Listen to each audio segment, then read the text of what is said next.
They say when you can smell an unclaimed omega in heat, you're already too late to run. Alara Voss learned this truth the hard way, bleeding, half-frozen, and cornered in a fortress that wasn't hers. The Alpha King stood in the doorway, eyes like molten gold, and every instinct in her body screamed two things at once: flee and surrender. She chose neither. What happened next would shatter a kingdom, ignite a war, and prove that some women aren't meant to be owned. They're meant to burn the whole world down. Stay until the end to see how she does it. Like this video and comment what city you're watching from. The first rule of survival in the Northern Reach was simple: don't let them smell you. Alara had been following that rule for 3 years, 2 months, and 16 days. She kept count because counting meant control, and control meant staying alive. Every morning, she ground bitter silver petal root between her teeth until her gums bled. Every evening, she scrubbed her skin raw with pine tar soap that made her eyes water. The scent suppressants were illegal. Of course, trafficking them carried a death sentence, but dying clean was still dying. She'd rather die free. The village of Frost Hollow sat like a half-buried secret in the shadow of the Spine Mountains, far enough north that the Alphas didn't bother with regular patrols. 53 people lived there, though that number changed depending on how harsh the winter ran. They were outcasts mostly. Widows, deserters, Omegas who'd run from the breeding contracts before the ink dried. Nobody asked questions. Nobody looked too close. Alara worked in the smokehouse, a job nobody wanted because it meant standing in clouds of hickory and cedar for 10 hours a day. Her eyes stung constantly.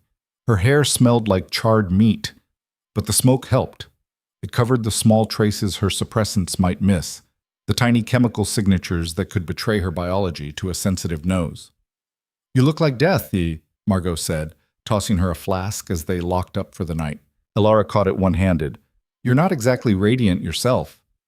Margot was 60, lean as a winter wolf, with hands scarred from decades of work that had nothing to do with fish. She'd been a soldier once, before the king's army decided it didn't need women who couldn't breed. She never talked about it, but sometimes Alara caught her staring at the mountains with an expression that suggested she'd left pieces of herself up there. "Storm coming," Margot said, nodding toward the northern peaks. "Big one. You stocked up?" Alara followed her gaze. The sky over the mountains had gone the color of old bruises, purple-black and swollen. The wind carried a taste like copper and ozone. "I've got enough." "Enough for what? 3 days?"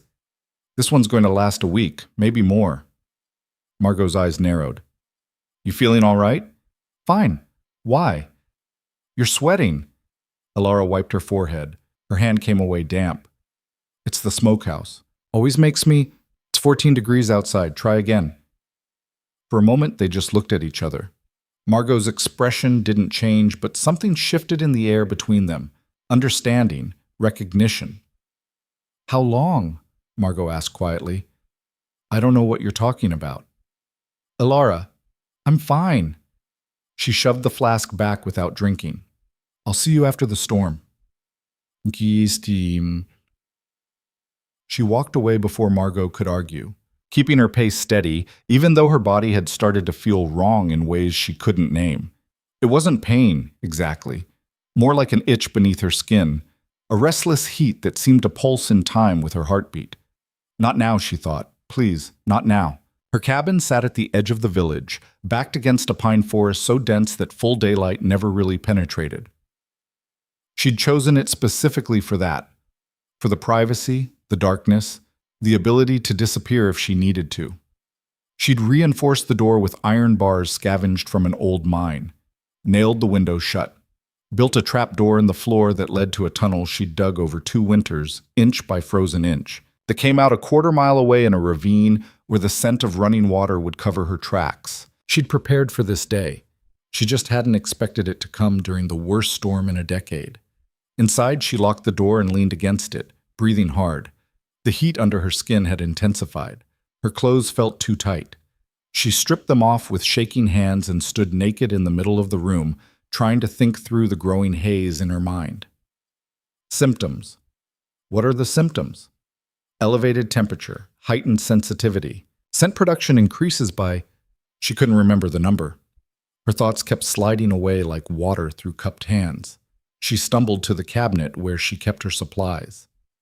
3 bottles of suppressants, the liquid inside thick and dark as blood. She'd been taking half doses to make them last. Now she grabbed one and drank the whole thing in 4 gulps. It tasted like rotting flowers and burning metal. She gagged, nearly vomited, forced it down. Then she waited. 10 minutes. 20. The heat didn't fade. If anything, it got worse. A cramping sensation started low in her abdomen, rhythmic and insistent. Her skin felt like it was trying to crawl off her bones. No. No, no, no. Outside, the wind picked up. She heard the first pellets of ice hitting the roof like thrown gravel. The storm was here. She grabbed a blanket and wrapped it around herself, then went to the window and peered through a crack in the boards. The village square was empty. Smart people were already inside, barricaded against what was coming. The sky had gone completely black, though it was barely evening. Lightning flickered in the distance, strange and green. This wasn't a normal storm. The old women talked about celestial storms sometimes, the kind that came once in a generation and did weird things to the world. Made compasses spin backward, turned rivers to ice in an hour. And omegas. Ilara's stomach dropped. They said celestial storms could trigger heats in omegas who'd been suppressing them. Something about atmospheric pressure, electromagnetic fields, bodies responding to cosmic events the way tides responded to the moon. She'd thought it was superstition. Shit, she whispered. Another cramp hit, harder this time. She doubled over, gasping. When it passed, she could smell something new in the air. Sweet, rich, distinctly hers. The suppressants weren't working. Her body was overriding them. 3 years of chemical restraint breaking apart all at once. She had maybe an hour before the scent got strong enough to carry. Ilara moved fast. She grabbed her pack, already prepared, always prepared, and filled it with what she needed. Dried meat, fire starter, the last 2 bottles of suppressants, a knife with a blade as long as her forearm. She dressed in layers, wool, leather, fur, wrapped a scarf around her nose and mouth, pulled on boots lined with rabbit fur. The tunnel was her only option. She couldn't risk the village. If even one alpha caught her scent, she pulled up the trapdoor and dropped into darkness. The tunnel was 4 feet high and barely wide enough for her shoulders. She'd shored it up with scavenged wood, but it still felt like crawling through a grave. She moved on hands and knees, dragging her pack behind her, breathing through her mouth because the air tasted like wet earth and decay. Above, the storm unleashed itself. She could hear it even underground, a roar like the world ending. The tunnel shook, dirt sifted down onto her hair, her neck. She kept moving. When she finally emerged in the ravine, the wind nearly knocked her over. She'd been in northern storms before, but nothing like this. The air itself seemed violent, full of ice and rage. Visibility was maybe 10 feet. The temperature had dropped so fast that her exposed skin went numb in seconds. She pulled the scarf tighter and started walking. North, away from the village, deeper into the mountains where even the king's hunters didn't go. She made it maybe 2 miles before her body betrayed her again. This time, it wasn't a cramp. It was a wave of heat so intense she thought she was dying. Her vision went white. She collapsed in the snow, gasping, clawing at her clothes because they felt like they were burning her. The scent rolled off her in waves now, thick and unmistakable. Honeysuckle, some distant part of her mind registered. Wild honey and rain-soaked earth. It was the kind of scent that could make an alpha lose his mind. She forced herself up, kept walking. Every step was agony. The heat came in cycles now, each one worse than the last, until she was barely conscious of where she was going. She just knew she had to keep moving, had to get far enough away that no one would... She smelled him before she saw him. Pine and cold granite and something darker, something that made her hindbrain scream predator. Ilara spun around, knife in hand, but the storm swallowed everything. She couldn't see more than a few feet, couldn't hear anything over the wind. But she knew something was out there, watching her, hunting her. She ran. It was stupid. You didn't run from alphas. It triggered their chase instinct. But rational thought had left her somewhere around the 3rd heat cycle. Now she was pure animal, prey fleeing a predator, her body moving on instinct older than civilization. The forest closed around her. Trees became shadows. The ground disappeared beneath deep snow. She fell twice, got up twice, kept running even though her lungs were screaming and her legs were shaking. Then she saw it. A light. Impossible. There were no settlements this far north, but there it was, golden and warm in the distance, barely visible through the storm. She changed direction, stumbling toward it. The light grew brighter, resolved into windows. A structure. Not a cabin. A fortress. Stone walls rose out of the mountainside like they'd been carved from the peak itself. 3 stories at least, with towers at the corners and narrow windows that looked designed for defense. Smoke rose from multiple chimneys. Light spilled from gaps in heavy shutters. Alara didn't care what it was or who lived there. She was dying. The heat cycles were coming so fast now that she could barely walk. She needed shelter. She half fell against the massive wooden door and pounded on it with both fists. "Help! Please!" The door swung open. Warmth rushed out, along with the smell of burning cedar and something cooking. Alara nearly collapsed across the threshold. "Please," she gasped. "The storm! I just need—" "Come in, quickly." The voice was older, female, firm but not unkind. Hands gripped Alara's arms, pulled her inside. The door slammed shut behind her, cutting off the wind. The heat inside the fortress hit her like a physical force. Or maybe that was just her body, finally giving up the fight. She swayed, vision blurring. "You're burning up," the woman said. She was tall, silver-haired, dressed in dark wool. "Servant's clothes," Alara registered dimly. "How long have you been out there?"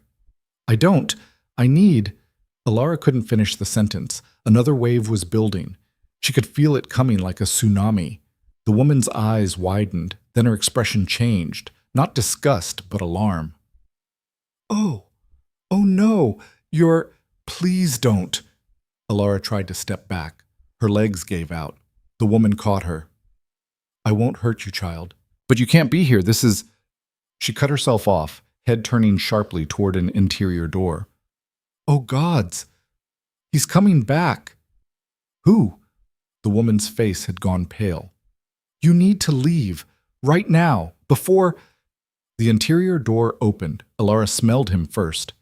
That scent from the forest, only stronger now, pine and granite and power.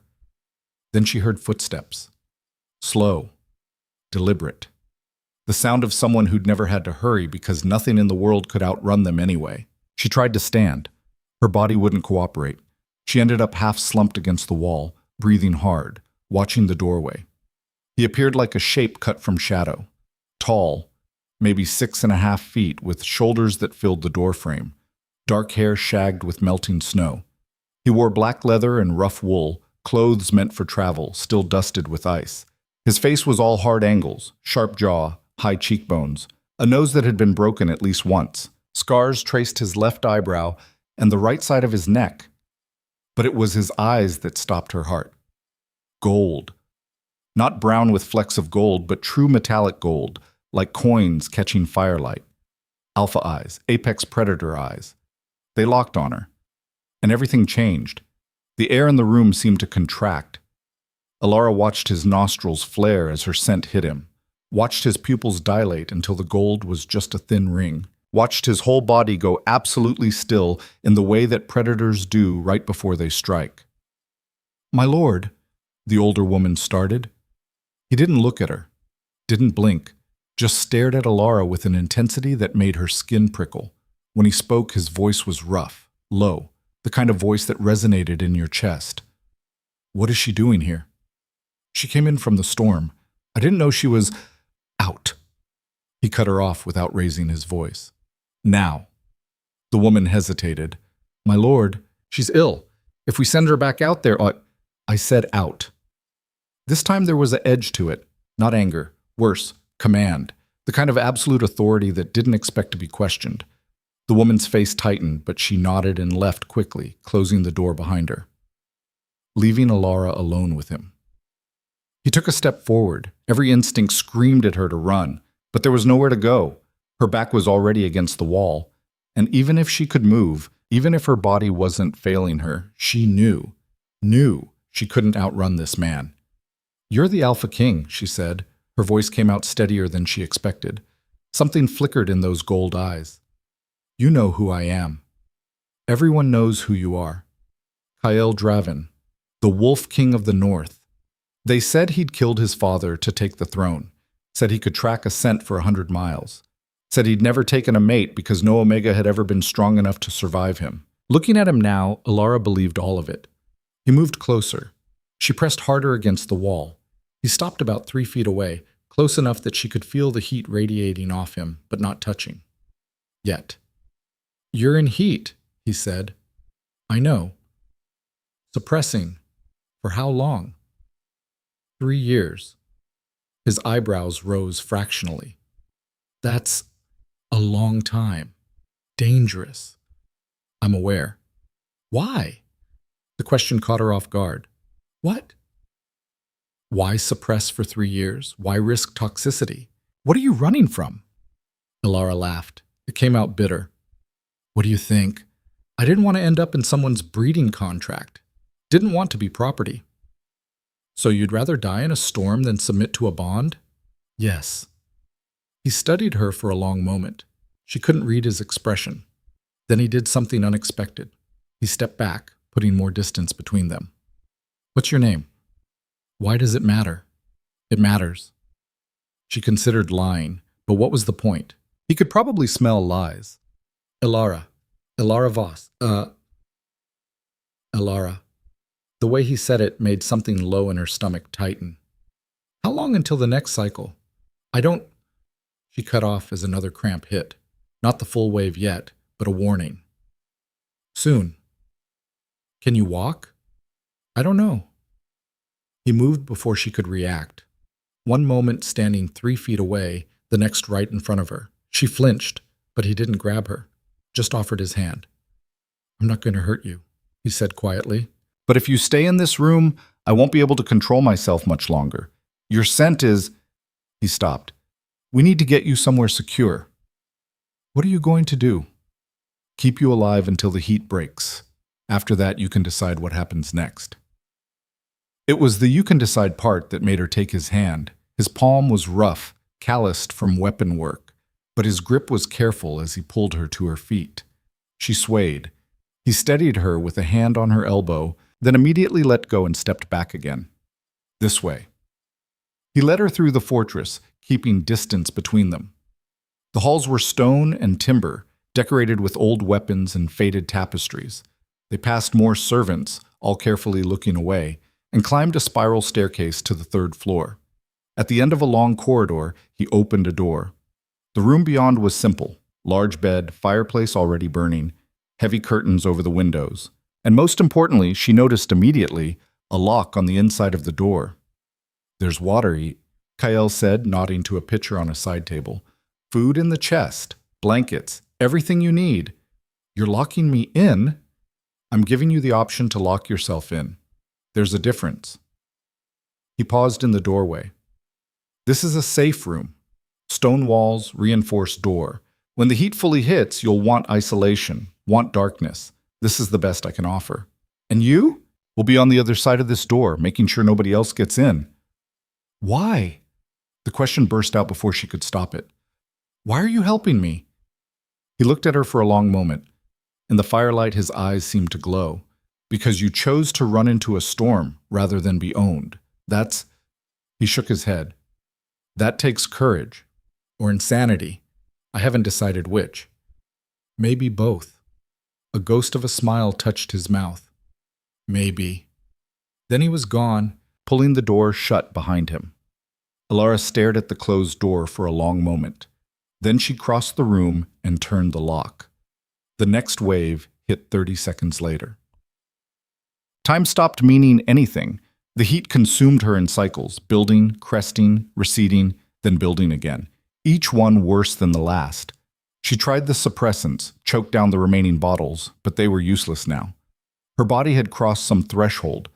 All the chemicals did was make her vomit. She stripped the bed, then stripped herself, because clothes felt like brands against her skin.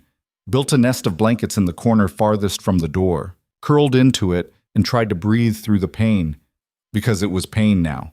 her body screaming for something it couldn't have, every nerve ending on fire. The cramp so intense she sometimes blacked out. Through it all, she could smell him.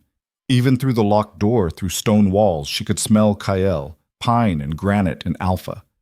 The scent called to her in ways that terrified her.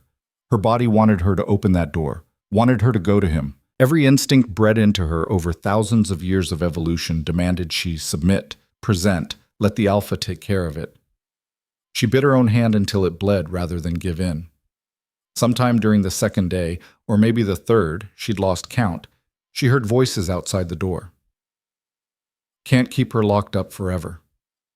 A man's voice, deep and rough. I'm not discussing this. Kael. Her scent is driving the entire garrison insane. We've had 3 fights already. This morning, Marcus tried to break down the door. If you hadn't, I know what I did. Then you know this can't continue. Either bond her or let someone else. The sound that came next wasn't words. It was a growl, low, resonant, full of menace. The kind of sound that made your spine lock up. Nobody, Kael said, voice dropping to something sub-zero, touches her. Are we clear? A pause, then, clear, my lord. Get out. Footsteps retreated, then silence. Alara pressed her forehead against the cold stone floor. Her body was shaking. Another wave was building, and she didn't think she could survive this one. The heat had been going on too long. She could feel herself breaking down. Fever, dehydration, her heart racing too fast. This is it, she thought distantly. This is how it ends. A knock on the door. Alara. Kael's voice, rough around the edges. I need you to answer me. She couldn't form words. Alara, if you can hear me, make a sound. Any sound. She managed a whimper. Okay, that's... He cut himself off. She heard him lean against the door. You're dying. You know that, right? Your body can't sustain this much longer. She knew. There's a way to stop it, but it requires trust. More trust than you probably have in me. A pause. I can break the heat. I can end this. But I need permission. I need you to unlock the door. Her hand moved toward the lock before her brain caught up. She snatched it back. I'm not going to bond you, Kael said, like he could read her mind. Not without your explicit consent, but I can provide relief. Enough to bring your temperature down. Stop the pain. Give your body a chance to reset. How? Her voice was barely a whisper. Pheromones. Skin contact. Nothing more. I swear it. You'll lose control. No. Absolute certainty in his voice. I won't. I've had 300 years of practice at control. 300. She'd forgotten how long alphas lived. Why? She asked. Why help me? You don't know me. I'm nobody. You're not nobody. His voice softened. And maybe I'm tired of watching people die when I could prevent it. Another cramp hit. This one made her scream. Alara, please. She dragged herself to the door. Her hands were shaking so badly she could barely work the lock. It took 3 tries. The door swung open. Kael stood in the hallway, and she could see the cost of his control written on his face. His jaw was clenched so tight she could see muscle jumping. His hands were fisted at his sides. His eyes had gone almost fully black. But he didn't move. Tell me yes, he said, or tell me to leave. Your choice. Alara looked at him, really looked. Saw the tension in every line of his body. Saw the way he was holding himself back through sheer force of will. Saw the truth of what it cost him to stand there and wait for her answer. Yes, she whispered. He moved. Not fast. Not aggressive. He crossed the threshold like he was approaching a wounded animal, every movement careful and controlled, knelt in front of her, reached out slowly and cupped her face with both hands. His palms were warm, rough, and the instant skin touched skin, something shifted. The pain didn't disappear, but it eased, like someone had turned down the volume. She could breathe again. There, he said softly. That's better, isn't it? She nodded, couldn't speak. I'm going to move you to the bed. Is that all right? Another nod. He lifted her like she weighed nothing. carried her to the bed and laid her down on top of the blankets. Then, moving with the same careful deliberation, he lay down beside her and pulled her against his chest. She stiffened. "Just this," he murmured into her hair. "Just let me stabilize your system, that's all." His scent surrounded her. His warmth seeped into her bones. And slowly, impossibly, the heat began to recede. Not gone, but manageable. She could feel his heartbeat against her back, steady, controlled. She could feel the tension in his body, the rigid way he held himself. This was costing him, but he didn't push, didn't take, just held her. "Sleep," he said. "I'll be here when you wake up." She didn't mean to believe him, but somewhere between one breath and the next, she did. She woke to voices arguing outside the door. 3 days, Kael. 3 days you've been locked in there with her. The council is demanding answers. The council can wait. They won't. Not anymore. You're the king. You can't just disappear with some random Omega and expect she has a name. A pause. Then a woman's voice, sharp and cold. "I'm sure she does. Along with a dozen others she's used while running from whatever she's running from. You don't know anything about her." Alara opened her eyes. The room was dim, late afternoon, judging by the angle of light through the curtains. She was still in bed, still wrapped in blankets. And Kael was gone. Her body felt strange, weak, hollowed out, but the heat had broken. Whatever he'd done, his presence, his scent, something, it had worked. She'd survived. "I know enough," Kael said from the hallway. "Do you? Do you know where she came from? What village? What family? For all we know, she's a spy sent by—" "Don't." His voice dropped to something dangerous. "Don't finish that sentence. Someone has to say it. This is exactly what they'd do. Send an Omega in heat, knowing you'd—" The door opened. Kael stood in the threshold, his expression carved from ice. Behind him, Alara could see 2 people. A man built like a bear, with graying hair and scars across his knuckles, and a woman maybe 30 years old, beautiful in a way that seemed weaponized. Sharp cheekbones, dark hair pulled back severely, eyes like flint. All 3 of them looked at Alara. "You're awake," Kael said. His voice changed when he spoke to her, lost some of that edge. "How do you feel?" "Like I got trampled by a horse." She sat up slowly, the blanket slipped. She grabbed it, suddenly aware she was still naked under there. "Who are they?" "Marcus is my general. Vivian is my chief advisor." He didn't take his eyes off her. "They were just leaving."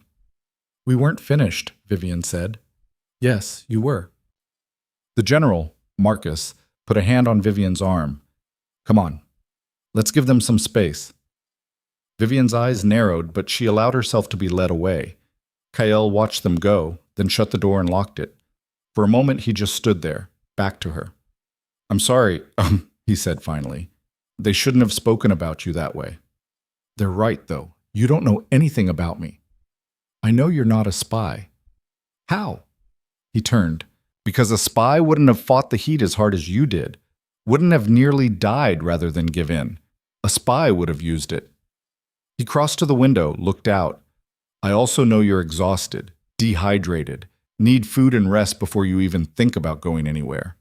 I need to leave." "Where will you go? The storm is still raging. Has been for 3 days. Nothing's moving out there." 3 days? She'd lost 3 days to the heat. "My village. If you had people there who cared about you, they would have come looking." His tone wasn't cruel, just factual. "You came from Frost Hollow, didn't you? I know the place. Outcasts and runaways. Nobody there is going to risk this storm for one person." He was right. She knew he was right. Margot might worry, but she wouldn't come. Couldn't come. Not in this. "So what then?" Alara demanded. "I just stay here? Locked in this room while your council decides I'm a threat? You stay here until you're strong enough to make real choices. Then we figure out what comes next." He finally looked at her. "Unless you want to leave now, I won't stop you, but I also won't watch you walk into a storm and die." "You don't even know me." "I know enough." It was what he'd said to Vivian. The repetition felt significant, though Alara couldn't say why. She pulled the blanket tighter. "Your advisor thinks I'm using you." Vivian thinks everyone is using everyone. It's what makes her good at her job. He moved to the table, poured water from the pitcher into a cup, and brought it to her. Drink. Slowly. She took it. Their fingers brushed. The contact sent a small shock through her, not unpleasant, just intense. He pulled back immediately. Does it bother you? She asked. The scent? Yes. Then why stay in here with me? Because leaving would mean someone else might come in, and I don't trust anyone else to... He cut himself off, looked away. Just drink the water. She did. It helped. When she finished, he took the cup and refilled it without being asked. There's food in the chest, he said. Bread, cheese, dried meat. Nothing fancy, but it's clean. I'll have something hot sent up later. You're being very kind to someone you don't know. You keep saying that, like kindness requires justification. In my experience, it does. Something shifted in his expression. What happened to you? The question was quiet, not demanding, but it still made her throat tight. Nothing special, she said. Nothing that hasn't happened to 1,000 other Omegas. I just decided I'd rather run than accept it. And you've been running for 3 years. 3 years, 2 months, 16 days. She smiled, but it felt brittle. I kept count. Kale sat down on the edge of the bed. Not close, but not far either. You can stop counting. Can I? While you're here, yes. You're under my protection. That means something. Until when? Until the storm breaks? Until your counsel convinces you I'm a liability? Until you decide you want to leave. He held her gaze. I mean it, Alara. You're not a prisoner. You're not property. When you're ready, you can walk out that door. I'll even provide an escort if you want one. She didn't know what to say to that. Didn't know how to process the idea that someone with his kind of power would just let her go. Why? The question came out smaller than she intended. Because you deserve better than being owned. And because... He stopped, shook his head. Eat something. Rest. We'll talk more later. He stood to leave. Wait. He paused at the door. Thank you, she said, for not letting me die. His shoulders tensed. You don't need to thank me for basic decency. Then he was gone.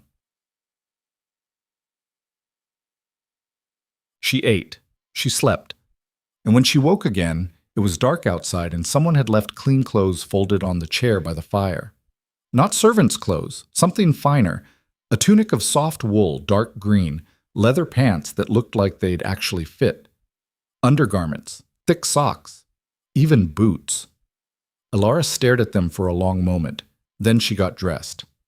Everything fit. Not perfectly.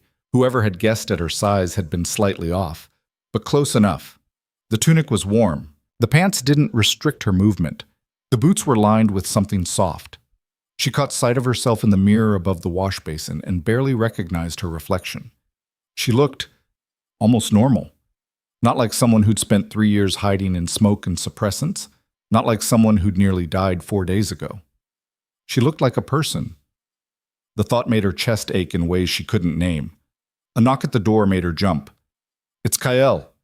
His voice came through. Can I come in? It's your fortress. That wasn't an answer. She crossed to the door and unlocked it. He stood in the hallway holding a tray. Real food this time. Soup that smelled like heaven. Fresh bread. What looked like roasted vegetables. Her stomach growled loudly. I heard that, he said, something like amusement touching his mouth. May I? She stepped back. He entered and set the tray on the small table, then immediately put distance between them again. The carefulness was starting to feel like a statement. You don't have to do that, she said. Do what? Act like I'll break if you get too close. His jaw tightened. You almost died 4 days ago. I'd say some caution is warranted. I'm not fragile. I never said you were. He gestured to the food. Eat before it gets cold. She sat. The first spoonful of soup nearly made her moan. It was rich, savory, real. She couldn't remember the last time she'd had something that wasn't dried or smoked or 3 months old. Kyle watched her eat with an expression she couldn't read. What? She said between bites. Nothing, just when's the last time you had a proper meal? Define proper. That answers my question. He leaned against the wall, arms crossed. The storm is breaking, should be clear by tomorrow. Her spoon paused halfway to her mouth. So I leave tomorrow. If you want to, what's the alternative? You stay. For a while at least. Until you figure out where you want to go. What you want to do. He paused. I have resources, connections. If you wanted to go somewhere the king's army doesn't patrol, I could arrange that. Why would you do that? Because I can. Because you shouldn't have to spend the rest of your life running. She set down the spoon. You realize your council already thinks I'm manipulating you, right? If I stay, that just confirms it. Let me worry about the council. Easy for you to say. You're the king. I'm nobody. Stop saying that. His voice sharpened. You're not nobody, Alara. You survived 3 years on illegal suppressants, survived a celestial storm, survived a heat that should have killed you. That's not nobody. That's just desperation. No, that's strength. He pushed off the wall. I've met a lot of people in 300 years. Most of them would have given up long before you did, would have accepted their fate. You didn't. That means something. She looked at him, really looked, tried to find the angle, the hidden agenda, but all she saw was sincerity that made her uncomfortable. I don't understand you, she said quietly. Join the club. Most people don't. Your advisor wants me gone. Vivian wants a lot of things. She doesn't always get them. Your general thinks I'm a threat. Marcus thinks everyone is a threat until proven otherwise. It's what keeps me alive. KL moved closer. Not crowding, but close enough that she had to tilt her head back to look at him. What do you think, Alara? Am I making a mistake? Are you going to betray me the moment my back is turned? No. Then that's all that matters. Is it really that simple for you? Yes. No hesitation. I've learned to trust my instincts. They're telling me you're worth the risk. The words hit her harder than they should have. She looked away, throat tight. I need air. The balcony is safe. I'll show you. He led her to a door she hadn't noticed, hidden behind the heavy curtains. It opened onto a stone balcony that overlooked the mountains. The storm had weakened to light snow. The wind was cold but bearable. And the view, Alara stepped to the railing and just stared. Mountains stretched in every direction, white peaks cutting into a sky that had started to clear. Stars were visible between the clouds. Below, the forest spread like a dark sea. And in the distance, she could see lights, villages maybe, or camps, signs of life in the wilderness. It's beautiful, she whispered. It is. But when she glanced at him, he was looking at her, not the view. Something in her chest tightened. Don't. Don't what? Look at me like that. Like what? Like I'm something precious. I'm not. I'm just... She cut herself off, gripped the railing. I'm just trying to survive. Surviving is not just anything. He moved to stand beside her, close enough that she could feel his warmth. And for the record, I don't think you're precious. I think you're terrifying. That startled a laugh out of her. Terrifying? You challenged a king without knowing who I was. Locked yourself in a room and would have died rather than give in. And now you're standing here acting like surviving 3 years of hell is ordinary. He shook his head. Yes, terrifying. I wasn't challenging you. I was scared out of my mind. Same thing sometimes. They stood in silence for a moment. Then Alara asked the question that had been eating at her since she woke up. What happens to Omegas here, in your kingdom? Kale's expression went carefully neutral. What do you mean? The breeding contracts, the property laws. Are you enforcing them? It's complicated. That's not an answer. He was quiet for a long moment, then, I inherited a system that was already broken. My father built it, his father before him, centuries of treating Omegas like commodities. His hands tightened on the railing. I've been trying to change it, slowly, but there's resistance, the old families, the traditionalists. They like things the way they are. So you're changing nothing. I didn't say that. His voice had an edge now. In the past 50 years, I've outlawed forced bonding, made it illegal to trade breeding rights, established safe houses in major cities where omegas can seek sanctuary. It's not enough. I know it's not enough, but it's something. And the villages, the frontier towns, do your laws reach them? Some, not all. He looked at her. Is that why you ran? Because you thought I'd enforce a contract? I ran because I didn't want to find out. Fair enough. More silence. The snow had stopped. The stars were coming out in force now, bright and cold. If I stayed, Alara said slowly, what would that look like? Kale turned to face her fully. You'd have a room, freedom to move through the fortress, protection. I'd make it clear you're under my personal guard. That means no one touches you without consequences. Your council would love that. The council will adjust. He paused. You could also work if you wanted. We have libraries, archives, training grounds, plenty of things that need doing. You're offering me a job? I'm offering you options. She studied his face. And if I wanted to leave, just walk out tomorrow? I'd give you supplies, a horse, directions to the nearest safe settlement. No hesitation. I'd also worry, but I wouldn't stop you. You really mean that? I don't say things I don't mean. Alara believed him, which was possibly the most dangerous part of all this. One condition, she said. Name it. No bonding, no claiming, no anything like that. I stay as myself, independent. Agreed. You agreed pretty fast. Because I don't need a bond to know you're worth protecting. He held her gaze. Anything else? I want access to suppressants, real ones, medical grade. His expression shifted. Alara, I know what you're going to say, but I'm not going through that again, ever. I need to control when, if I have another heat. Suppressants that strong are dangerous long term. So is being an omega in a world run by alphas. He flinched, barely, but she caught it. I'll arrange it, he said quietly, but I want you seeing a healer, regular checkups, non-negotiable. Fine. Anything else? She thought about it. Yeah. I want to know what I'm walking into, your council, your enemies, the politics, all of it. I'm not going in blind. A slow smile crossed his face. You really are terrifying. Is that a yes? It's a yes. She turned back to the mountains. Her reflection in the window showed someone she barely recognized, someone who'd just negotiated with a king and won, someone who maybe, possibly, had a future beyond running. It felt fragile, like ice in spring. But it was something. Okay, she said. I'll stay, for now.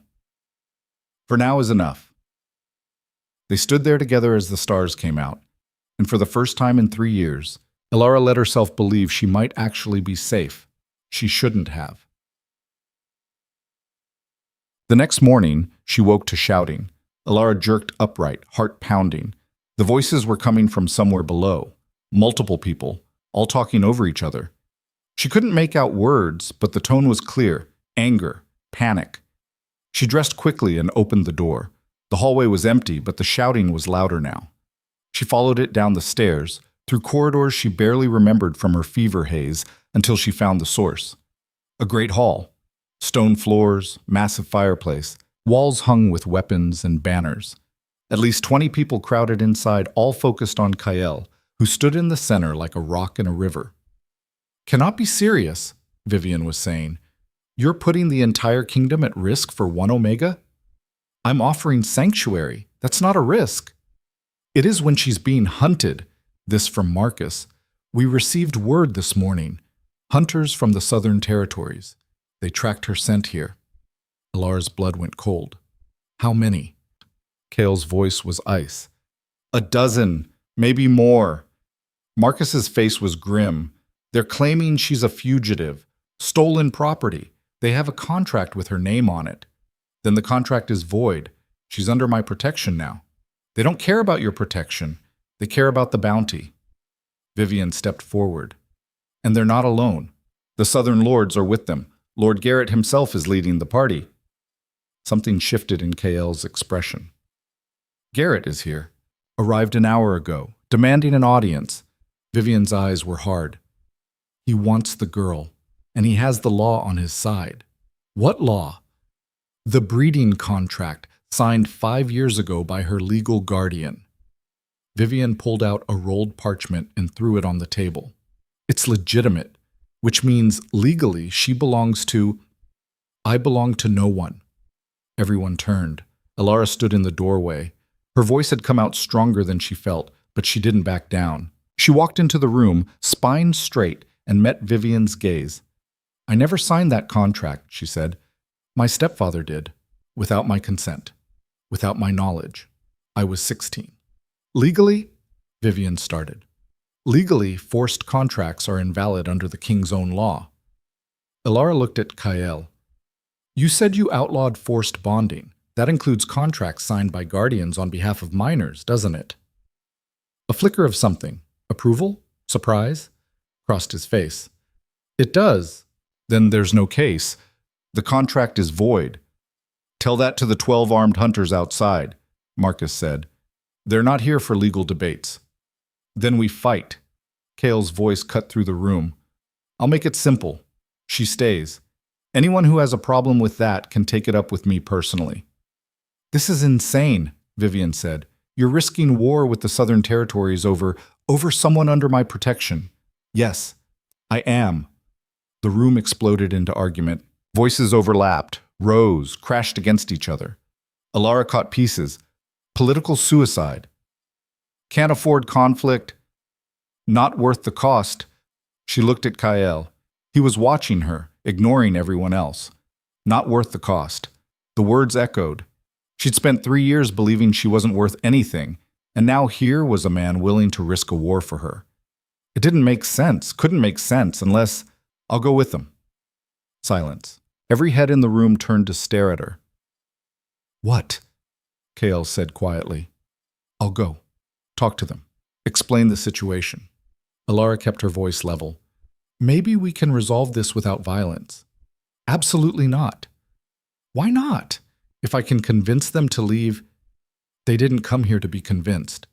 Kael moved toward her. They came to take you, by force if necessary.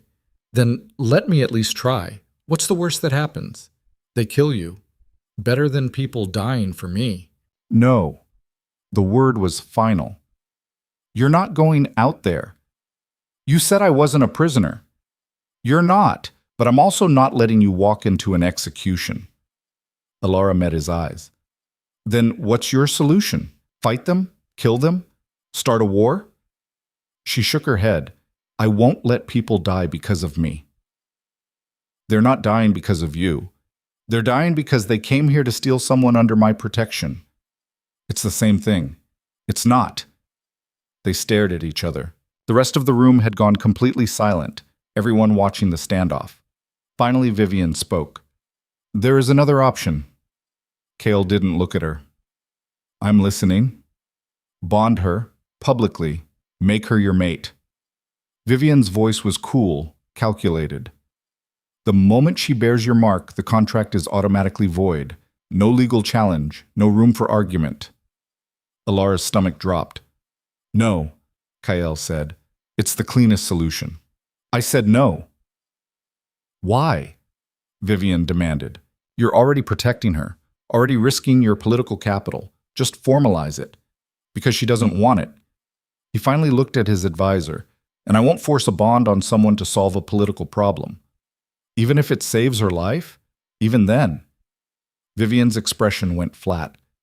Then you're condemning people to die for nothing. I'm protecting someone who deserves protection. That's not nothing.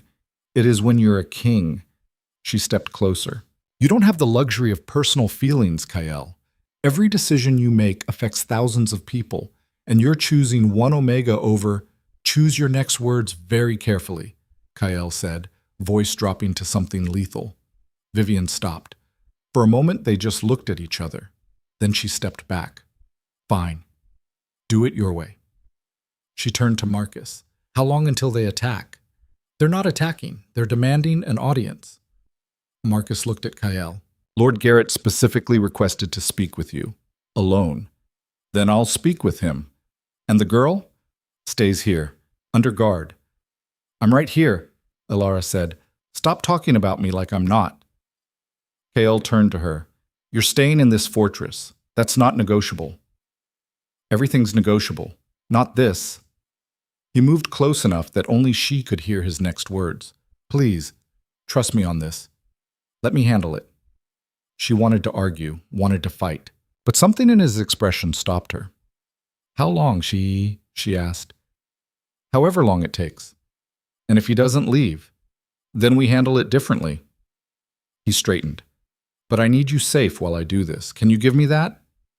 Alara looked at him for a long moment, then nodded once. Relief flickered across his face. He turned to Marcus. Take her to the East Tower. 4 guards. No one gets in or out. You're locking me up again, Alara said. I'm keeping you alive. He was already moving toward the door. We'll talk after. Then he was gone, and Alara was left standing in a room full of people who looked at her like she was a bomb about to explode. Well, Vivian said coolly, I hope you're worth all this trouble. Alara met her eyes. I hope so too. Because if she wasn't, if people died defending her, she didn't think she could live with that. Marcus gestured toward a side door. This way. Alara followed. Behind her, she heard Vivian's voice, quiet and cold. This is going to end badly. For once, Alara couldn't disagree. The East Tower was smaller than where she'd been before. 1 room, 1 window, 1 door with 4 guards posted outside, a cage by any other name. She paced, counted steps, tried not to think about what was happening below, about Kael facing a dozen armed hunters and a lord she didn't know, about the contract with her name on it and the stepfather she'd thought she'd left behind 5 years ago. An hour passed, then 2. Finally, footsteps on the stairs. The door opened, but it wasn't Kael. It was Vivian. He wants to see you, she said. Who? Kael? Lord Garrett. Vivian's expression was unreadable. The king agreed to let him speak with you, briefly, under supervision. Every instinct screamed danger. Why? Because Garrett claims you came willingly, that the contract was consensual. He wants to hear you deny it to his face. And if I refuse, then he has grounds to claim Kael is holding you against your will, which gives him legal justification for an armed rescue. Vivian stepped into the room. You want to avoid bloodshed? This is how. Alara's hands clenched. You're enjoying this. I'm doing my job. But something flickered in her eyes. You have 1 chance to convince him to leave. Don't waste it. She turned and left. Alara stood there, heart pounding. Then she followed. They led her down. Not to the great hall, but to a smaller room, windowless, with guards at every corner and Kael standing against the far wall like a coiled spring. And in the center, a man. Tall, older, maybe 50, well-dressed in furs and dark leather, handsome in a way that probably worked on most people, but his eyes were cold, calculating, and when he smiled, it didn't reach them. Alara, he said, you're even prettier than I remembered. She knew that voice. Lord Garrett wasn't a stranger. He was the man her stepfather had sold her to 5 years ago, and he'd come to collect his property. Her legs stopped working. Alara stood frozen in the doorway, every muscle locked, staring at the face that had haunted her nightmares for 5 years. Lord Garrett looked exactly the same cold smile, same calculating eyes that had looked at her like merchandise the day her stepfather handed her over like a traded horse. Come now, Garrett said, his voice smooth as oil. Don't be shy. We're old friends, aren't we? Kael moved. Not much. Just shifted his weight in a way that put him fractionally closer to Alara. His eyes hadn't left Garrett's face. You have 5 minutes, Kael said. Use them wisely. 5 minutes. How generous. Garrett's smile widened. Though I suspect we won't need that long. This is all just a misunderstanding, isn't it, Alara? You ran away in a moment of youthful panic. Understandable, but now you've had time to reconsider, to remember your obligations. Alara's voice came back in a rush. I have no obligations to you. The contract says otherwise. The contract is void. I was 16. I never consented. Your guardian consented on your behalf, as was his legal right. Garrett pulled a folded document from his jacket. Everything was done properly. Witnessed, notarized. I paid a considerable sum for you, Alara, 20,000 silver marks. Surely you don't expect me to simply walk away from that investment. The number hit her like a fist. 20,000. Her stepfather had sold her for 20,000 marks and then drunk himself to death within a year. She'd always wondered what the price had been. Now she knew. Investment, she repeated. The word tasted like poison. Poor choice of words, perhaps. Garrett waved a hand. But the point stands. We had an agreement. You belong to me. She belongs to no one. Cale's voice could have frozen steel. With respect, Your Majesty, this is a private contract dispute. It doesn't concern the crown. It concerns me the moment you brought armed hunters to my door. Those men are simply ensuring safe transport. Alara has proven herself. Flighty. I'm sure you understand the need for precautions. Garrett turned back to her. Come home, Alara. You've had your adventure. But it's time to accept reality. You're mine. You always have been. Something in Alara snapped. I'm not yours. Her voice came out steady, cold. I was never yours. A piece of paper doesn't change that. You can wave that contract around all you want. It doesn't make me property. The law disagrees. Then the law is wrong. Garrett's smile thinned. You've become bold during your time running. I wonder if that boldness will last when you're locked in a breeding room until you produce an heir. The room went absolutely silent. Cale took one step forward. Just one. But the temperature dropped 10 degrees. What did you just say? His voice was barely above a whisper. Garrett didn't seem to notice the danger. I'm simply explaining the terms of our contract. Alara was purchased specifically for breeding purposes. High-quality Omega bloodline. Excellent genetics. I've waited 5 years for her to mature. I think I've been remarkably patient. Get out. Cale's hands were clenched so tight his knuckles had gone white. Right now, before I forget you're technically a guest. I'm not leaving without what's mine. She is not yours. The contract is void. Kyle cut him off. Under my own law, forced contracts signed by guardians on behalf of unwilling minors are invalid. That law was enacted 6 years ago. Your contract predates it by 1 year, which means it falls under the retroactive clause, which means legally you have no claim. Garrett's expression finally changed. The smooth mask cracked. You can't be serious.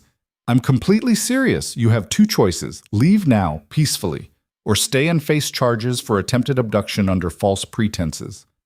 Cale moved between Garrett and Alara. Choose quickly. For a moment, Garrett just stared. Then he laughed. A short, ugly sound. I see what this is. You want her for yourself. His eyes glittered. How much? Name your price. I'm a reasonable man. There is no price. They say everyone has a price, Your Majesty. Even kings. Garrett pulled out a leather purse, heavy with coin. 50,000 marks. Double what I paid originally, for the inconvenience. Get out. 100,000. Kyle didn't respond, just gestured to the guards. They moved forward. Garrett's face went red. You're making a mistake. The Southern Territories won't stand for this. You think you can just void legal contracts whenever you feel like it? There will be consequences. I'm aware. War, Your Majesty. You're risking war over a single Omega. If that's what it takes. Cale's voice was iron. Now leave, while you still can. The guards reached Garrett. He jerked away from their grip, straightening his jacket with sharp, angry movements. This isn't over, he said. I'll take this to the High Council. I'll bring every Southern lord to your gates if I have to. She's mine by law, and I will have what I paid for. Try. Cale's smile was all teeth. I'd actually enjoyed that conversation. Garrett looked at Alara one last time. You'll regret this. When the bodies start piling up, remember, you could have prevented it. All you had to do was accept your place. Then he was gone, escorted out by guards who looked like they wanted to throw him off the mountain. The door slammed shut. Silence filled the room like water. Alara couldn't move, couldn't think. The adrenaline was draining out of her, leaving nothing but hollow shock. 20,000 marks. Breeding room. Those words kept echoing. Alara. She looked up. Kyle was watching her with an expression that might have been concern. Are you all right? No. The word came out flat. No, I'm really not. I know, but you're safe now. He's gone. For how long? You heard him. He's going to the council. He's going to bring an army. Let him try. You can't fight the entire southern territories. Watch me. This is insane. She started pacing. You don't even know me. We met 4 days ago. And you're talking about war like it's nothing. It's not nothing, but it's not negotiable either. Kael moved into her path, made her stop. Listen to me. That man is never getting his hands on you. Ever. I don't care what contracts he has. I don't care who he brings. It's not happening. Why? The question burst out. Why do you care so much? He was quiet for a moment. Then, because someone should have cared 5 years ago. Someone should have stopped your stepfather from selling you like livestock. Someone should have protected you. His jaw tightened. I can't change the past, but I can change what happens next. That's not good enough. It's all I have. They stared at each other. Alara could see the truth in his eyes. He meant every word, and that terrified her more than Garrett's threats. This is going to get people killed, she said quietly. Probably. And you're okay with that? No, but I'm less okay with the alternative. He stepped back. You should rest. This isn't over. Garrett will regroup and come back harder. We need to be ready. Ready how? Let me worry about that. Stop treating me like I'm fragile. I'm not. I'm treating you like someone who nearly died 4 days ago and just came face to face with the man who bought her. His voice gentled. You're allowed to not be okay, Alara. You're allowed to break down. I don't break down. Everyone breaks eventually. Not me. She pushed past him toward the door. I need air. Alara, I'm fine. I just need a minute. She left before he could argue. The balcony in the east tower was smaller than the one in her previous room, but the view was similar. Mountains, forest, sky. She gripped the railing and tried to breathe through the tightness in her chest. Breeding room. The words kept circling. Garrett hadn't even tried to hide it, hadn't pretended it was about anything else. She was livestock to him, a womb with legs. And he'd paid 20,000 marks for the privilege. I thought I'd find you here. Alara spun. Vivian stood in the doorway, watching her with that same unreadable expression. What do you want? To talk. Honestly. Vivian moved to the railing, keeping distance between them. You handled that well, better than I expected. Thanks, I think. Garrett is dangerous, more than you realize. Vivian's gaze went to the mountains. He has connections, money, influence, and now he has a legitimate grievance, or at least one he can sell as legitimate. The king said the contract is void. The king can say whatever he wants, but the southern lords operate under old law, traditional law, and under that system, Garrett's claim is valid. She turned to look at Alara, which means this is going to get very messy very fast. So what then? You think I should leave? Run again? I think you should understand what you're asking Kael to risk. Vivian's voice was sharp. He's not just protecting you. He's challenging centuries of precedent. Every lord who's ever signed a breeding contract is watching this. And if Kael voids yours, what's to stop him from voiding theirs? Maybe he should void them all. Maybe. But change doesn't happen overnight, and it definitely doesn't happen without blood. Vivian stepped closer. Kael is a good king, better than his father, better than most, but he has blind spots, and you've become one. I didn't ask for this. Doesn't matter, you're here, and now we all have to deal with the consequences. She paused. There is a way out, one that doesn't involve war. Alara's stomach tightened. I'm listening. Bond with him, publicly, make it official. He already said no. Because you said no first. Vivian's eyes were hard. But think about it. The moment you bear his mark, every contract is automatically void. No legal challenge, no room for argument. You become untouchable. I also become his. Is that really so terrible? He's offering you protection, power, a position most Omegas would kill for. I didn't spend 3 years running just to end up bonded anyway. Then what's your plan? Keep fighting? Keep making him fight for you? Vivian shook her head. You talk about not wanting people to die for you, but that's exactly what's going to happen. Good people, loyal people, they're going to bleed because you're too stubborn to accept the simplest solution. The words hit like daggers, because they were true. Alara knew they were true. Why do you care? She asked. You want me gone. This is the perfect excuse.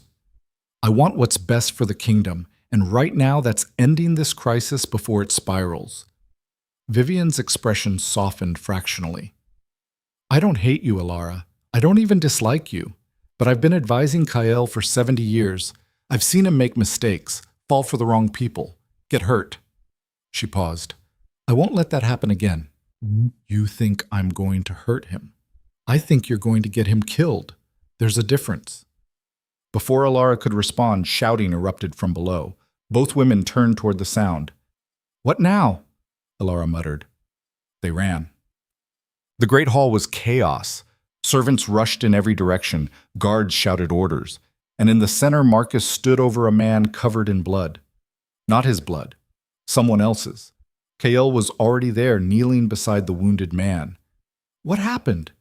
Ambush, the man gasped. Blood bubbled at his lips. On the southern road, they hit the supply convoy, killed half the guards, took the rest prisoner. Who did? Garrett's men. They're saying it's retaliation for the insult. The man coughed. More blood. They're demanding you hand over the Omega, or they'll execute one prisoner every hour until you comply. The room went silent. Kael's face could have been carved from stone. How many prisoners? 14. When did this happen? 2 hours ago. I rode straight here. The man's eyes found Alara. I'm sorry, miss, but they specifically named you, said if you don't come willingly by dawn, they start killing. Alara felt the floor drop out from under her. 14 people, 14 lives, because of her. Get him to the healers, Kael said. Now. Guards carried the wounded man away. Kael stood, his expression unreadable. This is an act of war, Marcus said. We have to respond. We will. Kael's voice was ice. Gather the council. I want every available fighter armed and ready to move within the hour. You're going after them? What do you think? It could be a trap. I don't care. Vivian stepped forward. This is exactly what he wants, to draw you out, make you react emotionally instead of strategically. 14 of my people are going to die if I don't act. 14 of your people are already dead if you walk into an ambush. Vivian's voice was sharp. Think, Kael. Use your head. I am thinking. I'm thinking about the message we send if we let this stand. He turned to face the room. Garrett attacked a supply convoy under my banner, took prisoners, made demands. If we don't respond, every petty lord from here to the southern coast will think they can do the same. Then negotiate, Vivian said. Send an emissary. Buy time. With what? We have nothing he wants except... Kael cut himself off. But everyone knew what he'd almost said, except Alara. She felt every eye in the room turn to her. No, Kael said before anyone could speak. That's not an option. It's the only option that saves lives, Vivian said quietly. I won't trade one life for 14. That's not who we are. It's not a trade if she goes willingly. She's not going anywhere. Let her decide that. I said no. And I'm saying you're letting personal feelings cloud your judgment. Vivian's composure finally cracked. This is exactly what I was afraid of. You've known her 4 days, Kael. 4 days. And you're ready to risk everything, your people, your kingdom, your crown, for what? Because you feel guilty? Because you want to save her? Because it's the right thing to do. The right thing is protecting your people. All of them. Not just the one you've decided is special. They stared at each other. The tension in the room was suffocating. Alara stepped forward. She's right. Kale's head whipped around. Alara. She's right. You can't risk 14 lives for me. You can't risk a war. Her voice was steady, even though her hands were shaking. I'll go. Absolutely not. It's my choice. It's suicide. Maybe, but it's better than watching people die. She moved closer. You said I could decide. You said you wouldn't stop me from leaving. Were you lying? His jaw clenched. This is different. How? Because you're not leaving. You're surrendering to someone who wants to hurt you. And if I don't, he'll hurt 14 other people. People who didn't choose this. Who were just doing their jobs. She shook her head. I can't live with that. You won't have to live at all if you go out there. You don't know that. I know Garrett. I know men like him. The moment he has you, he'll... Kale stopped. His hands were shaking. Please, don't do this. The raw desperation in his voice nearly broke her, but she couldn't back down. Not now. I have to. Why? Because, for once in my life, I want to choose something that matters. I want to save someone instead of just saving myself. She smiled, bitter. Besides, you said I was terrifying, remember? Maybe it's time I prove it. This isn't courage, it's martyrdom. Maybe they're the same thing. Before he could argue further, she turned to Marcus. How do I contact them? Garrett's people? Marcus looked at Kale. Kale said nothing. After a long moment, Marcus nodded. There's a signal fire on the ridge. If you light it, they'll know you're coming. How long do I have? They said dawn. You've got maybe 6 hours. That's enough time. For what? Vivian asked. Alara met her eyes. To make sure this means something. She walked out before anyone could stop her. Ciao. Kyle caught up with her halfway up the tower stairs. Wait. She stopped but didn't turn around. Don't try to change my mind. I'm not. He moved into her line of sight. But if you're doing this, you're not going unprepared. What does that mean? It means I'm calling in every favor I have, every ally, every resource. His eyes burned. Garrett wants a trade? Fine. But the moment you're safe, I'm burning his entire territory to the ground. I mean it, Alara. He doesn't get to walk away from this. None of them do. That's not what I want. I don't care. He stepped closer. You're choosing to save 14 lives. I respect that. But I'm choosing to make sure yours isn't wasted in the process. You can't save everyone. Watch me. They stared at each other. Then, without thinking, Alara reached up and touched his face. He went absolutely still. Thank you, she said quietly, for trying. I'm not trying, I'm succeeding. He caught her hand, held it against his cheek. You're coming back. I don't care what I have to do. You're coming back. You don't know that. Yes, I do. The certainty in his voice made something in her chest ache. She pulled away before she could do something stupid like kiss him. I need to get ready. He nodded, but as she started to leave, he spoke again. Alara, if something goes wrong, if you need help, call for me. How? Just call, I'll hear you. Should have sounded insane, but looking at him, at the absolute conviction in his eyes, she believed it. Okay. She left him standing in the stairwell and climbed to her room. 6 hours. She had 6 hours to prepare for the worst decision of her life. She didn't spend it packing. Instead, she went to the library, found the oldest books she could, the ones about Omega bloodlines and ancient histories, and she started reading, because something had been bothering her since Garrett mentioned her bloodline, since he'd called her genetics excellent. Her stepfather had been a drunk and a bastard, but he'd never mentioned anything special about her heritage. Her mother had died when Alara was 5. She barely remembered her. But if Garrett had paid 20,000 marks specifically for her bloodline, she dug deeper. 3 hours in, she found it. A genealogy text. Old, faded, half the pages falling apart. But there, in spidery handwriting, was her mother's maiden name, Ashenlore. Alara's heart stopped. Ashenlore. She knew that name. Everyone knew that name. The Ashenlore line had been the most powerful Omega bloodline in the North. Centuries ago, they'd been queens, counselors, healers. They could bond with alphas but never be controlled by them, could bear children but never be reduced to breeding stock.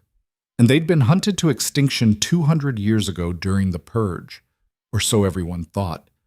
Alara stared at the page until the words blurred. Her mother had been Ashenlore, which meant she was Ashenlore, which meant the door burst open. Marcus stood there, breathing hard. They're moving. Garrett's people. They're not waiting until dawn.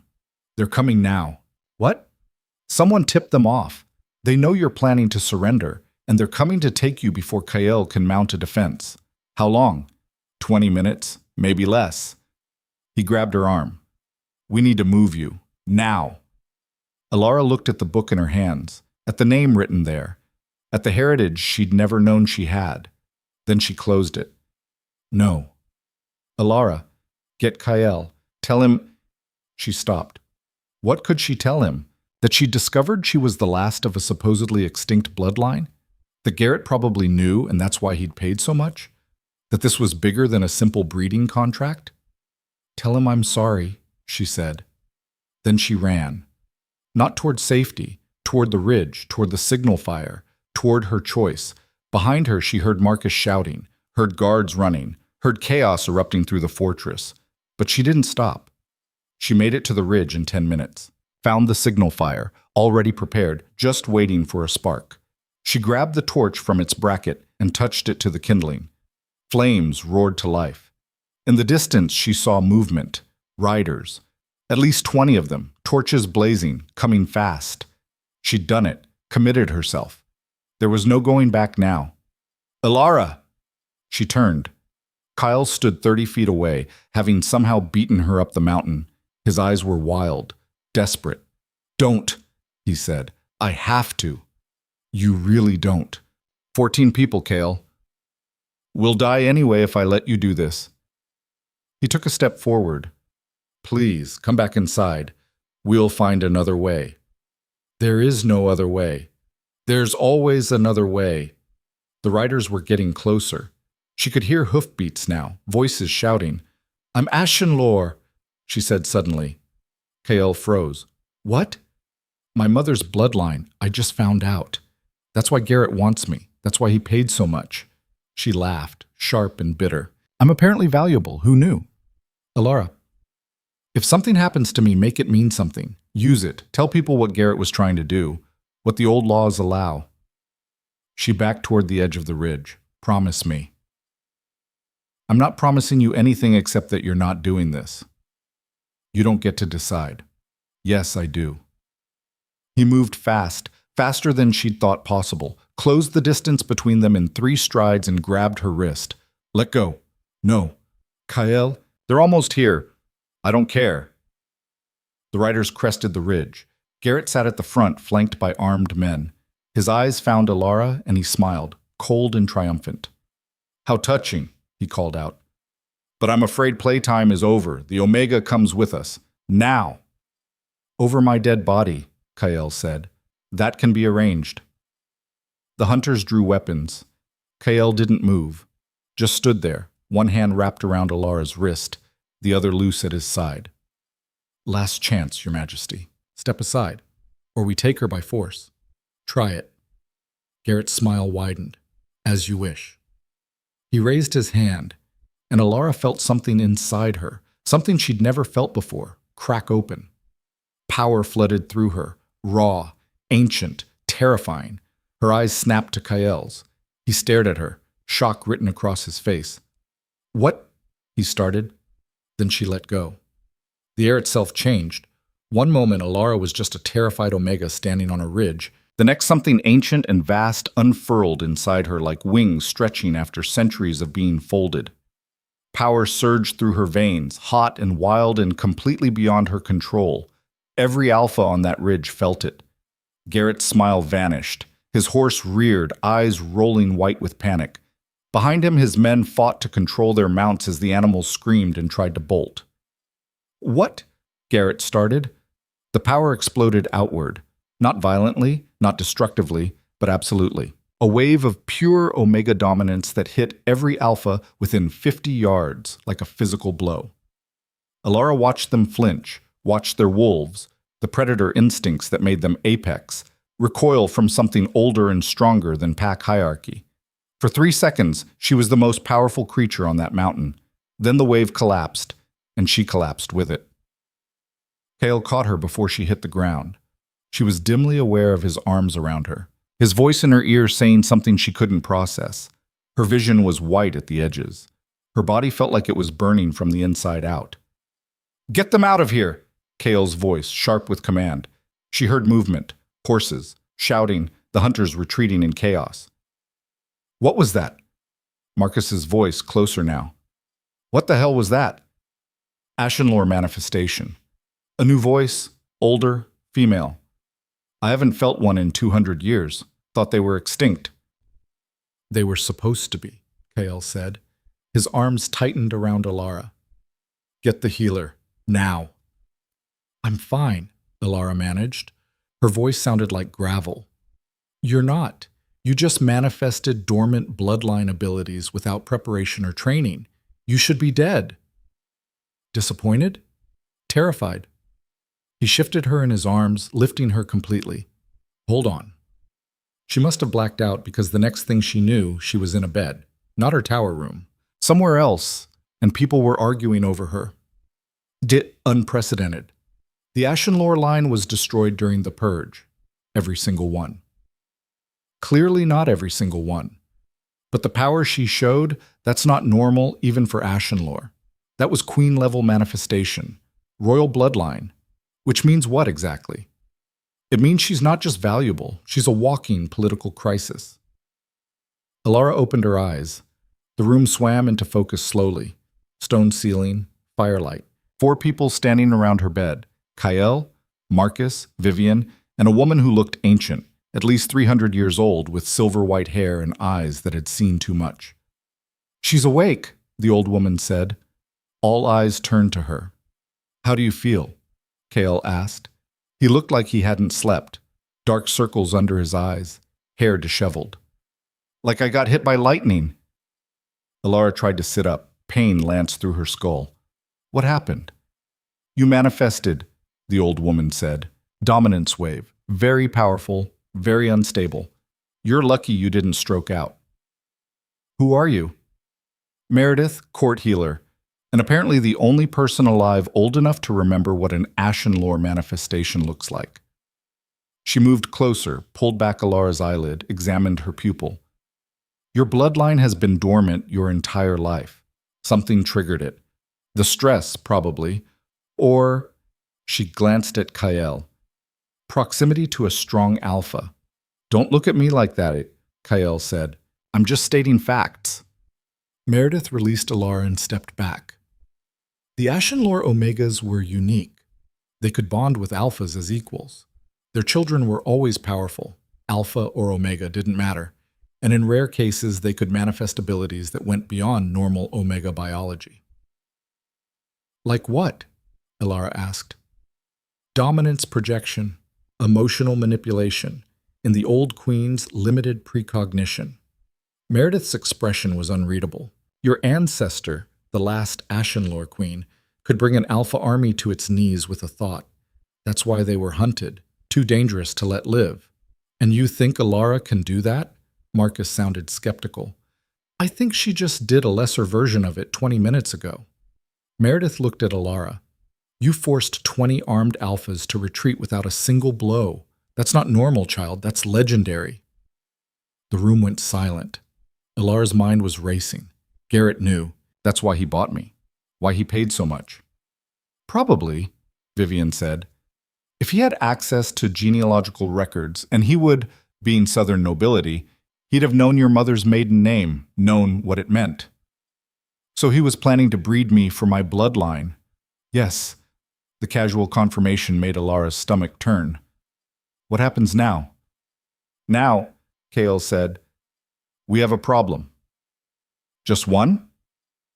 "The Southern Lords aren't going to let this go. Garrett will report what happened. Within a week, Every alpha with ambition will know there's an Ashenlore Omega alive in the north. His jaw was tight. You've become the most valuable commodity in the kingdom. Fantastic. It gets worse, Vivian said. The High Council is demanding an audience. They want to see the alleged Ashenlore for themselves. Verify the bloodline. Determine the political ramifications. And if they verify it, then you become property of the crown. By ancient law, any surviving Ashenlore is automatically under royal protection and royal authority. Vivian's eyes were hard. Which means technically, you'd belong to Kael. No. Kael's voice was sharp. That law is archaic. It doesn't apply.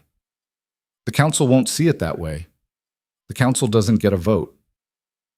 Actually, they do. If they vote to invoke the Ashenlore Covenant, you'd be legally obligated to either claim her or surrender her to the council for assignment. Vivian crossed her arms. There's no third option. Alara looked at Kael. His expression was stone. When? 3 days. They're already traveling here. Vivian's gaze shifted to Alara. I suggest you prepare yourself. The council is not kind, and they're going to want proof. What kind of proof? Blood test, power demonstration, full lineage verification. Meredith's voice was clinical. And if you can't prove it, they'll assume you're a fraud, which means Kael's protection becomes void. And if I can prove it, then you're about to become the center of a war you never asked for. The next 3 days were brutal.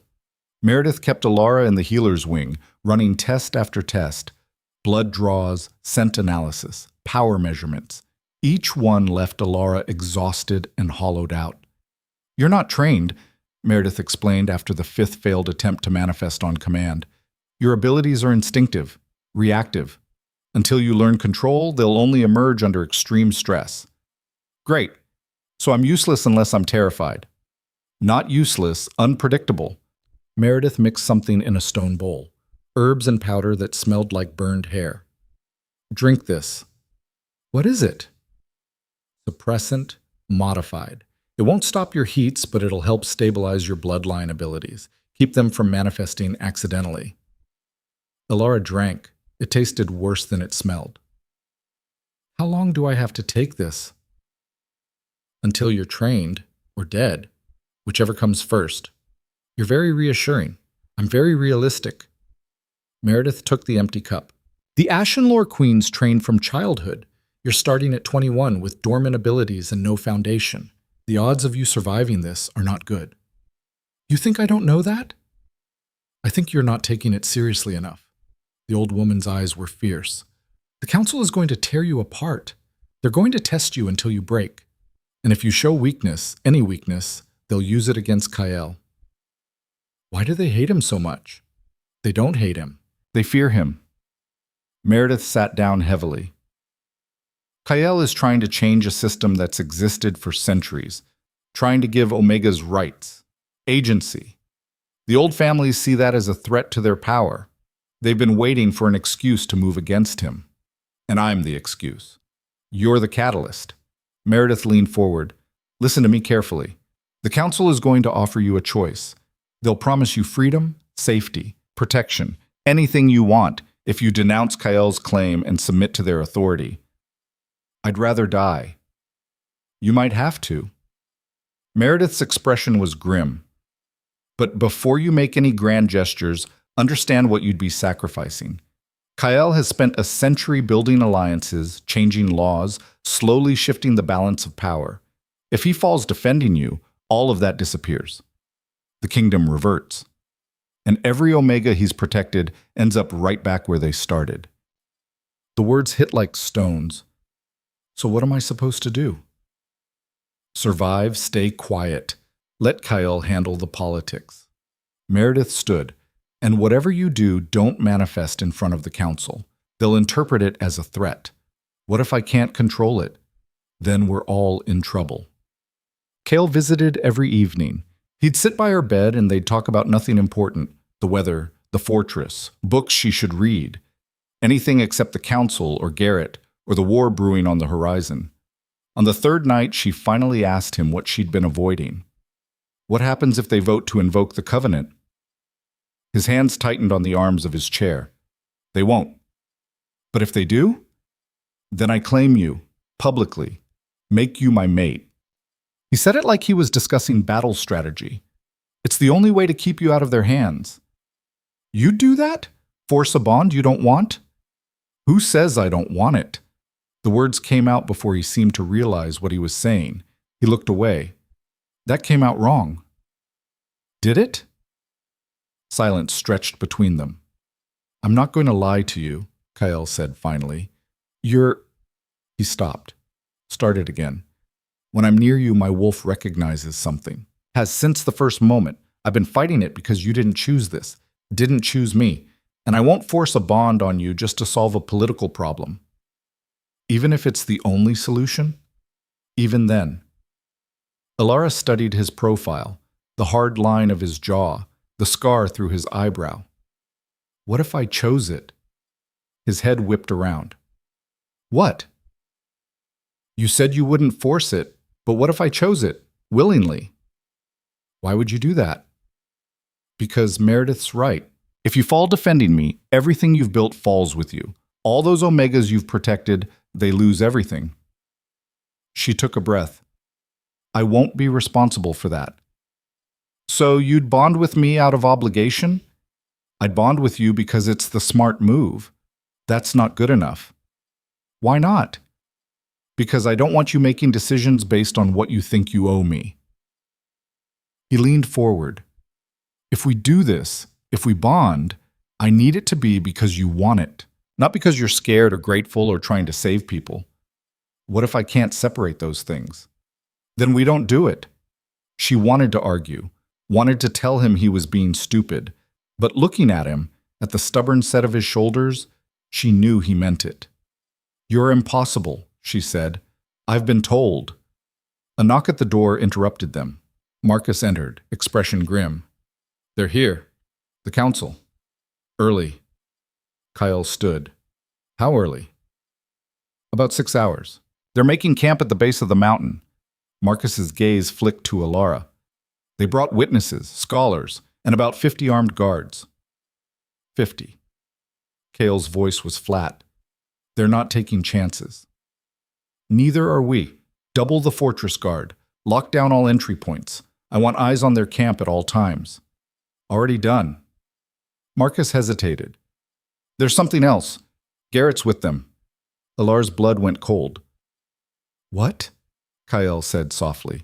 He petitioned the council directly, claimed you stole his contracted Omega using false pretenses. They granted him audience. Marcus looked apologetic. He's demanding either her return or financial compensation. 100,000 marks. He can demand all he wants. KL, if the council sides with him, they won't. You don't know that. Yes, I do. Kale's eyes were gold fire, because I'm not giving them a choice. He left without another word. Marcus looked at Alara. You should rest. Tomorrow's going to be difficult. I can't rest. Not now. Then at least prepare. He moved to the door, paused. For what it's worth, I think Kale's right. About you. About all of it. You didn't 3 days ago.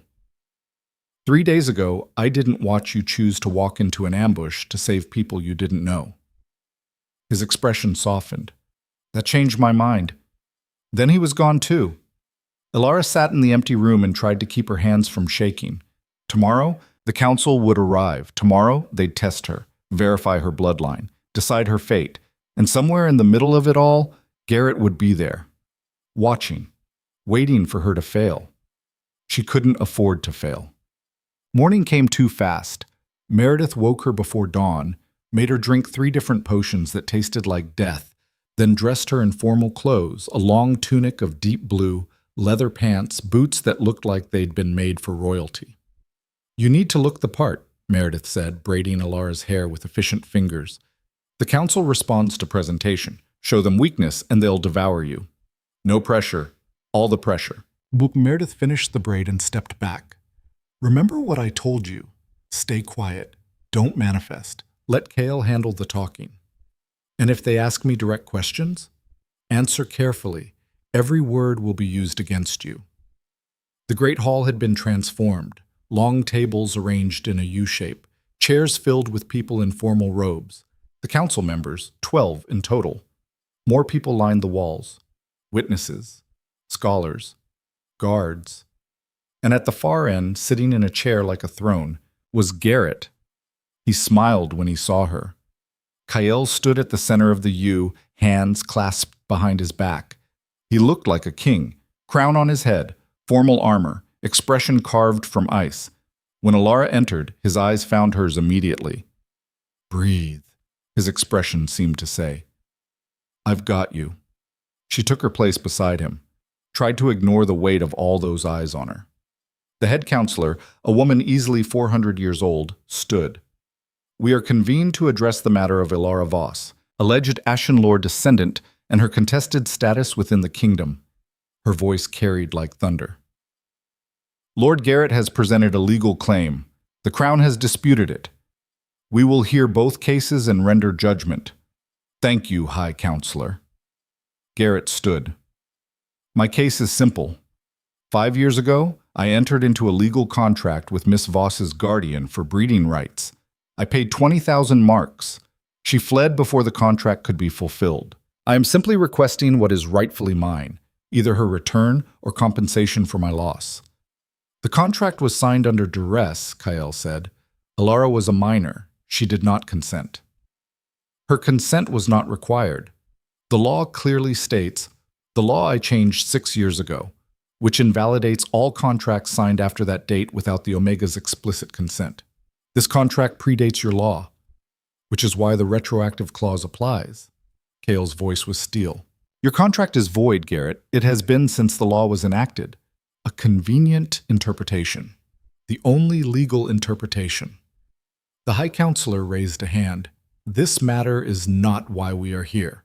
The contract is secondary to the primary question. Is Miss Voss truly Ashenlore? And if so, what are the implications?" "She is," Meredith said, stepping forward. "I've verified her bloodline through 3 different tests. Her mother was Liana Ashenlore, last known survivor of the Purge. Miss Voss is the direct descendant of the royal line." Murmurs rippled through the hall. "Royal line?" The High Counselor's eyebrows rose. "You're certain?" "Completely. She manifested dominance projection 3 days ago. 20 witnesses, including Lord Garrett himself." All eyes turned to Garrett. He looked like he'd swallowed glass. "It was unexpected." "I'm sure it was." The High Counselor looked at Alara. "Can you demonstrate this ability?" "No," Alara said. "No? It's instinctive, reactive. I can't control it yet." "Convenient. It's the truth. And yet you expect us to believe you're Ashenlore royalty based on one incident?" The High Counselor's eyes were hard. "For all we know, it was a fluke, or staged." "It wasn't staged," Kael said. "I was there. I felt it. Every alpha on that ridge felt it." "Then you won't object to a formal test." Kael's expression went carefully neutral. "What kind of test?" "Dominance trial, standard procedure for verifying bloodline abilities." The High Counselor gestured. "We've brought appropriate subjects." A side door opened. 3 alphas were led in, criminals, judging by the chains, all young, all strong, all radiating aggression. "If Miss Voss is truly Ashenlore," the High Counselor said, "she should be able to dominate these alphas. Force submission. If she can't," she smiled, "then we have our answer." Alara's heart was pounding. "I told you, I can't control it." "Then I suppose we'll find out if the bloodline is real, or if you're simply a very lucky fraud." "This is barbaric," Kael said. "This is verification. Unless you'd prefer we simply accept your word." The High Counselor's tone made it clear that wasn't happening. "The trial begins now. Miss Voss will enter the circle. The subjects will be released. We will observe." Guards formed a circle in the center of the hall. Alara was pushed into it. The 3 alphas were brought to the edge. "Wait," she said.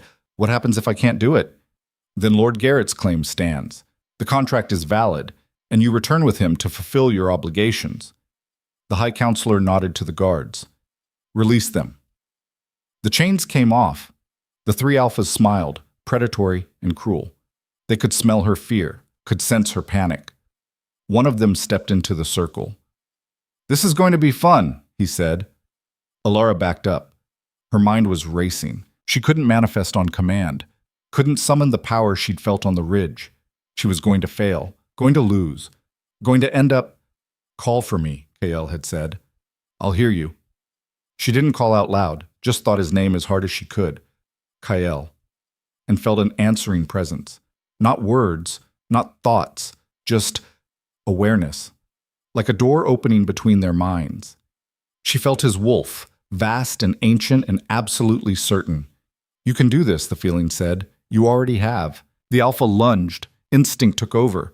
Alara didn't think, didn't plan, just reached for that vast presence in her mind and pulled it forward, pulled everything forward. All the fear, all the anger, all the determination to survive. Power erupted. The alpha froze mid-lunge, his eyes went wide. Then he dropped to his knees, head bowed, entire body shaking. The second alpha tried to advance. The same thing happened. The third didn't even try, just submitted immediately. The hall was dead silent. Alara stood in the center of the circle, three grown alphas kneeling at her feet, and tried to understand what had just happened. The High Counselor was staring. "That's impossible. Is it?" Meredith's voice held satisfaction. "Or is it exactly what I told you? She's Ashen Lore royalty, the last of her line. But the power—" The High Counselor cut herself off, composed herself. "Very well, the bloodline is verified." She looked at Kael, "which invokes the Ashen Lore covenant. By ancient law, she is now property of the crown." "No," Kael said. "The law is clear. I don't care." Kael moved into the circle, positioned himself between Alara and the council. "The covenant is void. I'm voiding it, right now." "You can't simply void ancient law." "I'm the king. Watch me." The High Counselor's expression hardened. "If you void the covenant, you forfeit any legal claim to her, which means Lord Garrett's contract stands. The contract is invalid." "Not anymore. If you refuse to claim her under the covenant, then by law, she reverts to her previous legal status, which is contracted to Lord Garrett." Alara felt the trap close. "That's insane," Kael said. "That's the law you created." The High Counselor smiled. "You wanted to protect Omegas by removing forced bonding, but you never accounted for what happens when the Crown refuses its legal obligations. Congratulations, Your Majesty. You've just handed her over." Garrett stood. "I'll take custody now." "Like hell," Kael snarled. "You don't have a choice. The Council has ruled." Garrett gestured to his guards. "Seize her." They moved forward, and Alara made a decision. "I invoke bonding right." Everyone froze. The High Counselor turned slowly. "What did you say?" "Bonding right. Ancient law. If an Ashen Lore Omega chooses a mate, no contract or claim can supersede it." Alara's voice was steady. "I choose Kyle Draven, publicly, witnessed, binding." "You can't," Garrett started. "I just did." Alara looked at the High Counselor. "That is still law, isn't it?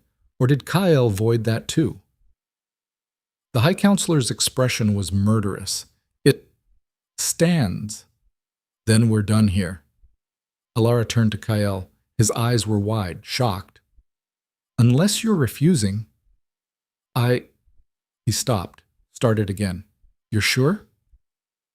"Are you really asking me that right now?" "Yes." "Then yes, I'm sure, bond me, before I change my mind." A slow smile crossed his face. "As you wish." He pulled her forward and kissed her. The bond snapped into place like a door slamming shut. Alara felt it. A connection forging between them, deeper than thought, stronger than blood. His wolf recognized hers, claimed it, bound it, and she claimed him right back. When they broke apart, every alpha in the room could smell it, the bond, fresh and absolute. Garrett looked like someone had shot him. No, this isn't— She can't." "She can. She did." Kael's arm was around Alara's waist. "The bonding right has been invoked and fulfilled, which means your claim is void. All claims are void. She's mine now. The Council has no jurisdiction over a completed bond. Ancient law supersedes everything else. Kael looked at the High Counselor. Isn't that right? The High Counselor looked like she wanted to murder someone, but she nodded. Then this session is concluded. Kael turned. We're leaving. He swept Alara out of the hall, guards falling into formation around them, leaving chaos in their wake. They made it halfway to his chambers before Alara's legs gave out. Kael caught her, held her against his chest. You didn't have to do that, he said quietly. Yes, I did. You wanted a choice, wanted freedom, and you didn't do anything. I chose. She looked up at him. I chose you, understand? Something shifted in his expression. Why? Because you were willing to lose everything to protect me. Because you never once treated me like property. Because... She stopped. Because when I pulled on our connection in that circle, I felt your wolf, and it felt like home. His arms tightened around her. You felt that? Every bit of it. Then you know, I know. She pressed her forehead to his chest. I know what you feel, what you've been fighting, and I'm done pretending I don't feel it too. Alara, take me to bed. Kael, your mate is exhausted. He laughed, surprised and genuine. Then he carried her the rest of the way. Behind them, they left a council in chaos, a furious southern lord, and a political crisis that wouldn't be resolved for months. But in that moment, neither of them cared. They'd won. The bond settling was nothing like Alara had imagined. She'd heard stories, Omegas whispering about the overwhelming rush, the loss of self, the way a bond could swallow you whole until you forgot where you ended and your mate began. But this felt different. Kael's presence in her mind wasn't invasive. It was solid, steady, like a foundation she'd been missing her entire life without knowing it. He set her down on his bed, massive thing, furs and heavy blankets, and immediately stepped back, putting space between them. You need rest, he said. What I need is for you to stop treating me like I'm going to shatter. You manifested twice in 4 days, bonded under duress. My body is fine. She sat up, met his eyes. Stop running from me. I'm not running. You're standing halfway across the room. He looked down, realized he'd backed himself against the wall. A rough laugh escaped him. This is new for me. What is? Having someone in my head who can call me on my bullshit. Through the bond, Alara felt his uncertainty, his fear of pushing too hard, taking too much. 300 years of control and discipline warring with instincts that wanted to claim, possess, protect. I can feel that, she said quietly. What you're feeling, it goes both ways. I know.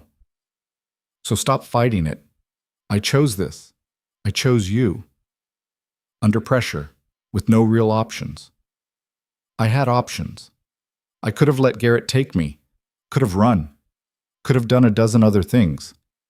She stood, crossed to him. I chose you because I wanted to. Stop second-guessing my decisions. His hands came up, cupped her face. You're sure? For the last time, yes. He kissed her then, properly this time, not for show or politics. Just them. The bond flared between them, warm and right, and for the first time in days, Alara felt like she could breathe. When they broke apart, Kael rested his forehead against hers. We have a problem. Just one? Garrett's not going to let this go. The council's furious, and the southern territories are probably mobilizing as we speak.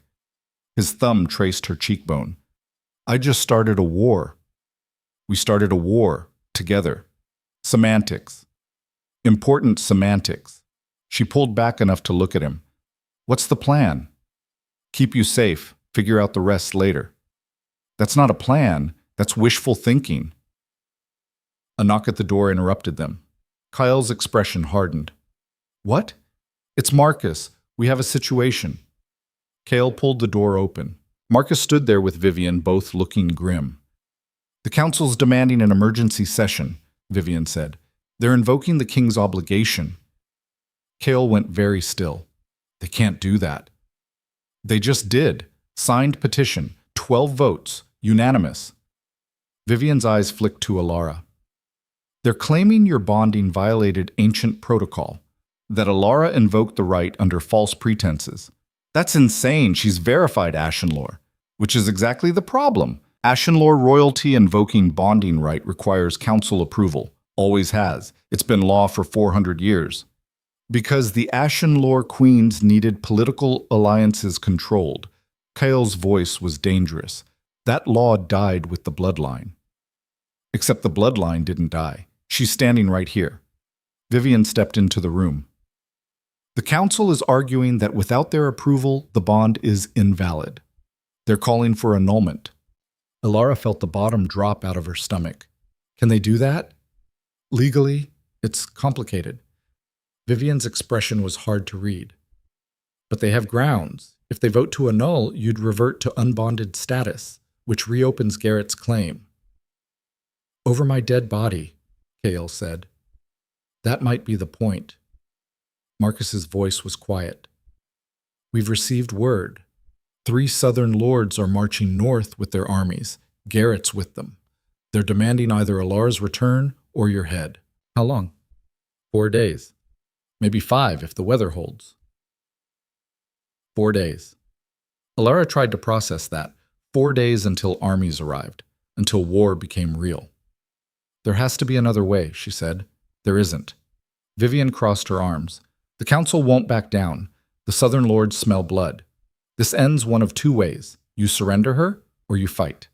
Then we fight. Against 3 armies, we'd be slaughtered. Then we get allies. Call in favors. I'm not giving her up. Who's going to ally with us? Every lord who sided with you on Omega rights is now watching to see if you'll actually go to war over one person.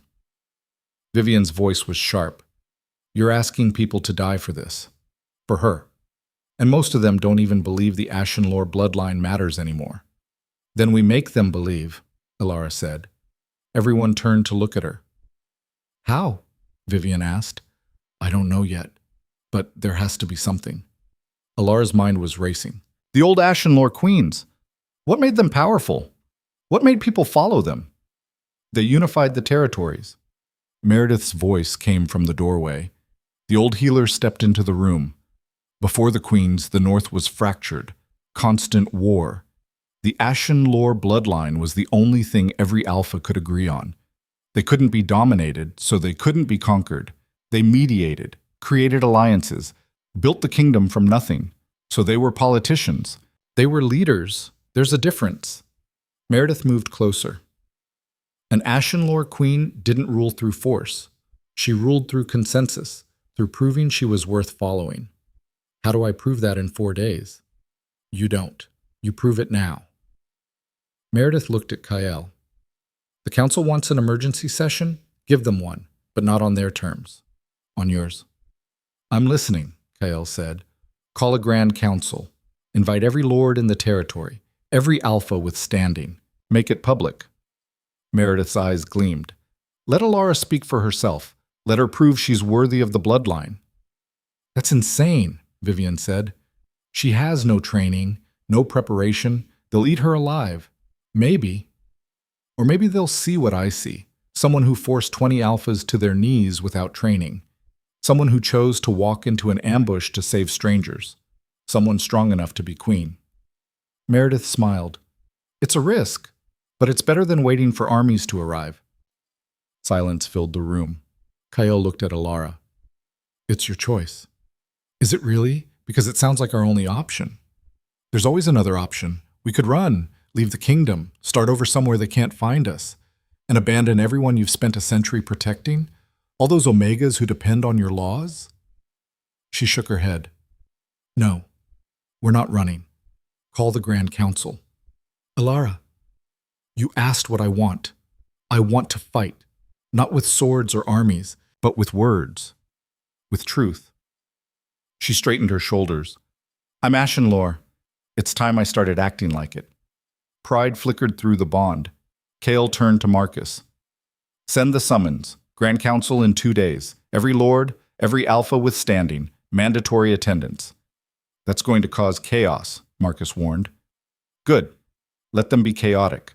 Let them see what happens when they try to control something they don't understand. Kale's voice was iron. Tell them the last Ashen Lore Queen is alive, and she's calling them to account.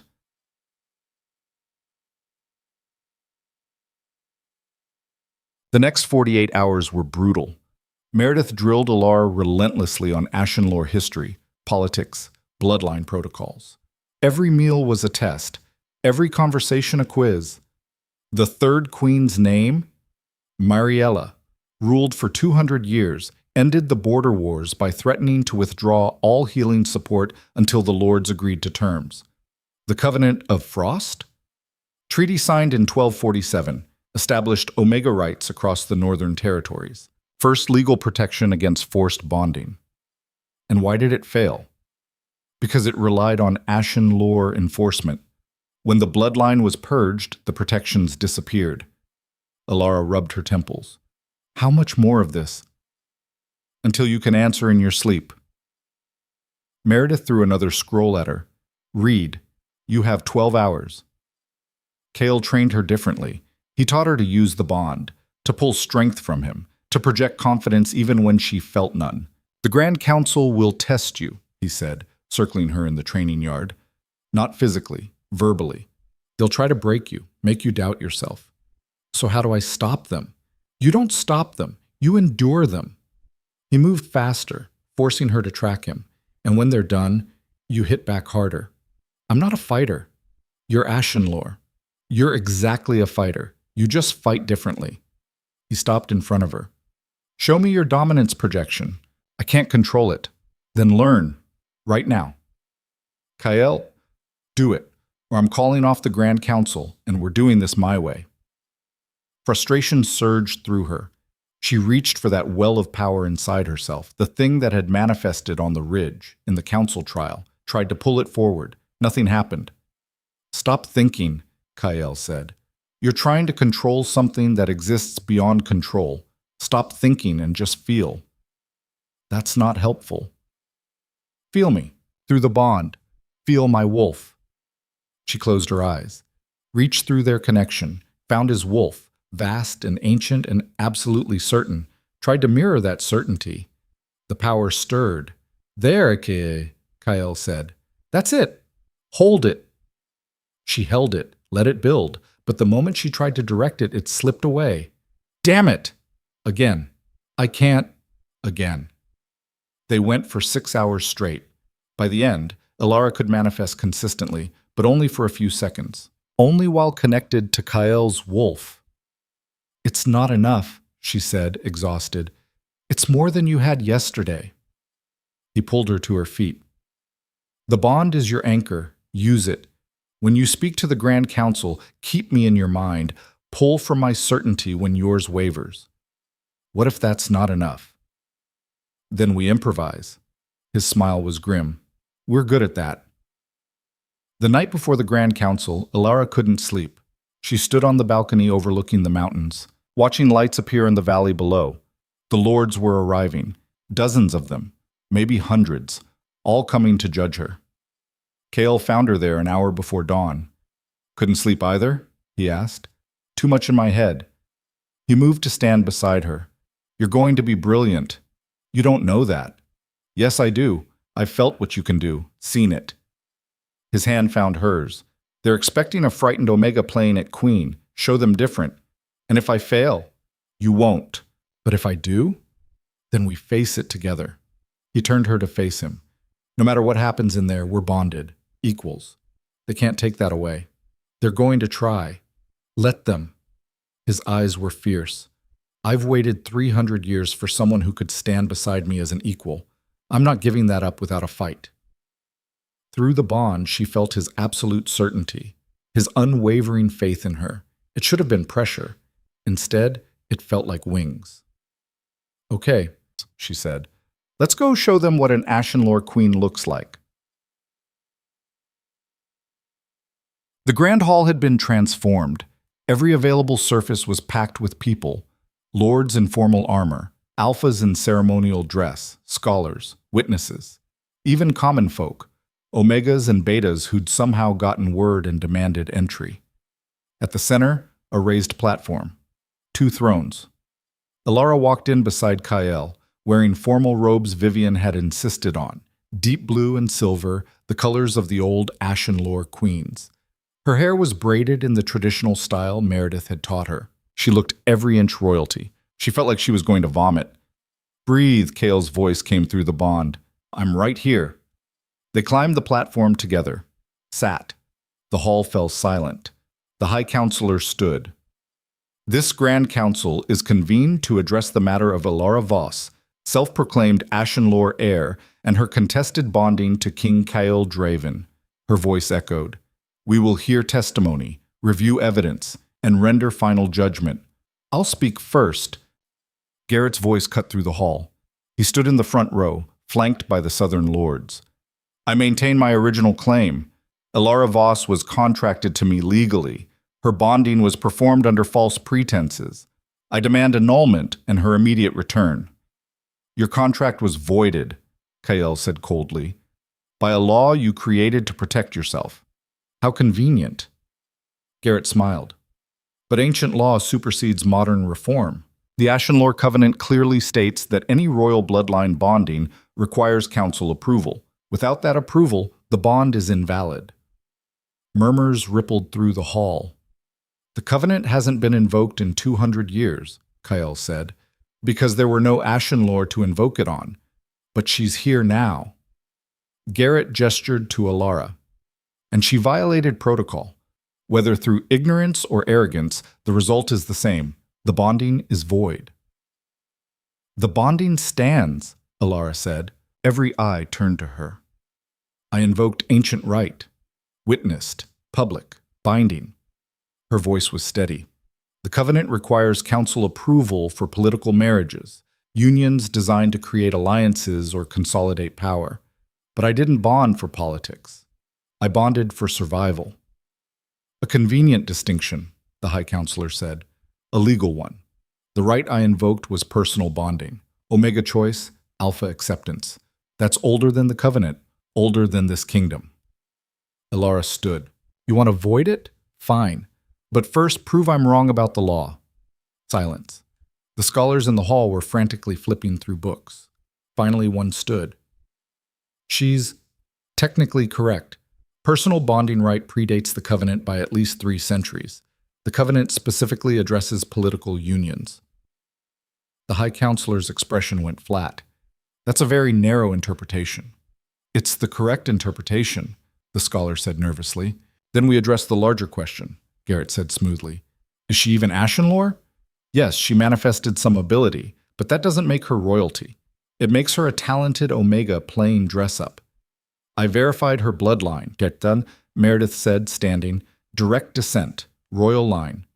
"You verified genetics, not worthiness." Garrett's eyes glittered. "The Ashenlore queens ruled because they earned it. They unified territories, ended wars, built this kingdom from blood and ash. What has she done except run and hide for 3 years?" "She survived," Kael said. His voice was quiet but carried like thunder. "She survived 3 years on suppressants that should have killed her, survived a celestial storm, survived a heat that broke trained healers, and when given the choice between her freedom and the lives of strangers, she chose to sacrifice herself. Tell me, Garrett, when's the last time you put anyone's life ahead of your own ambition?" Garrett's face went red. "This isn't about me. It's exactly about you. You're not here seeking justice. You're here because you paid 20,000 marks for property and you're angry it gained sentience." Kael stood. "You want to challenge her worthiness? Fine. But first, acknowledge what she is, a survivor who refused to be broken. That alone makes her more qualified to lead than half the lords in this room." Shocked silence. Then someone in the back started clapping. A slow, measured sound. Others joined. Within seconds, half the hall was applauding. The High Counselor slammed her staff against the floor. "Order! This is not a theater." The applause died slowly. "We will have a formal test," the High Counselor said, "as is tradition for contested bloodlines. Alara Voss will demonstrate her abilities publicly. If she succeeds, her claim stands. If she fails, the woman's smile was cold. We revisit everything. What kind of test? Alara asked. Dominance projection, but not on criminals, on volunteers. The High Counselor gestured. We've assembled 12 alphas, strong, trained. They will attempt to resist your influence. You will attempt to force submission. If you can dominate even 6 of them, we acknowledge your bloodline. And if I can't, then you're a fraud. The bonding is annulled, and you face whatever consequences the Council deems appropriate. Through the bond, Alara felt Kael's rage. Don't agree to this. It's a trap. I know. But what choice do I have? We walk out. Right now. Let them try to stop us and prove I'm exactly what Garrett says, a coward running from challenges. She looked at him. I have to do this. You could fail. Then I fail trying. That's better than not trying at all.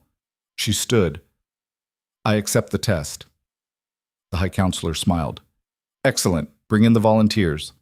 12 alphas entered, all huge, all radiating power. They formed a line in front of the platform. Alara recognized one of them immediately. Garrett stood at the end of the line, smiling. You volunteered? She said. Someone has to ensure the test is fair. His smile widened. Don't worry, I'll try not to make it too easy. Rage flashed through her. He'd planned this, set it up so she'd have to break him specifically. And if she couldn't, then he wins, she thought. Everything, the contract, the bonding, all of it. Rules are simple, Hikom, the High Counselor said. You have 1 attempt per alpha. They will actively resist, force submission, or fail. Do I get time to prepare? No. Begin now. Alara looked at the line of alphas, at Garrett's smug face, at the hundreds of people watching. Then she closed her eyes and reached through the bond. Kael, I need everything you've got. You have it, always. His wolf surged forward, vast, ancient, apex predator wrapped in 300 years of absolute authority. She pulled it into herself, let it fill every empty space. Then she opened her eyes and released it. The first alpha dropped immediately. The second. The third. She walked down the line and they fell like dominoes, some fighting longer than others, but all eventually submitting. 11 down. Garrett remained standing. Impressive, he said. But you're tired. I can smell it. Your power is waning. He was right. The effort of breaking 11 alphas had drained her. She could feel the power slipping away. But she still had the bond.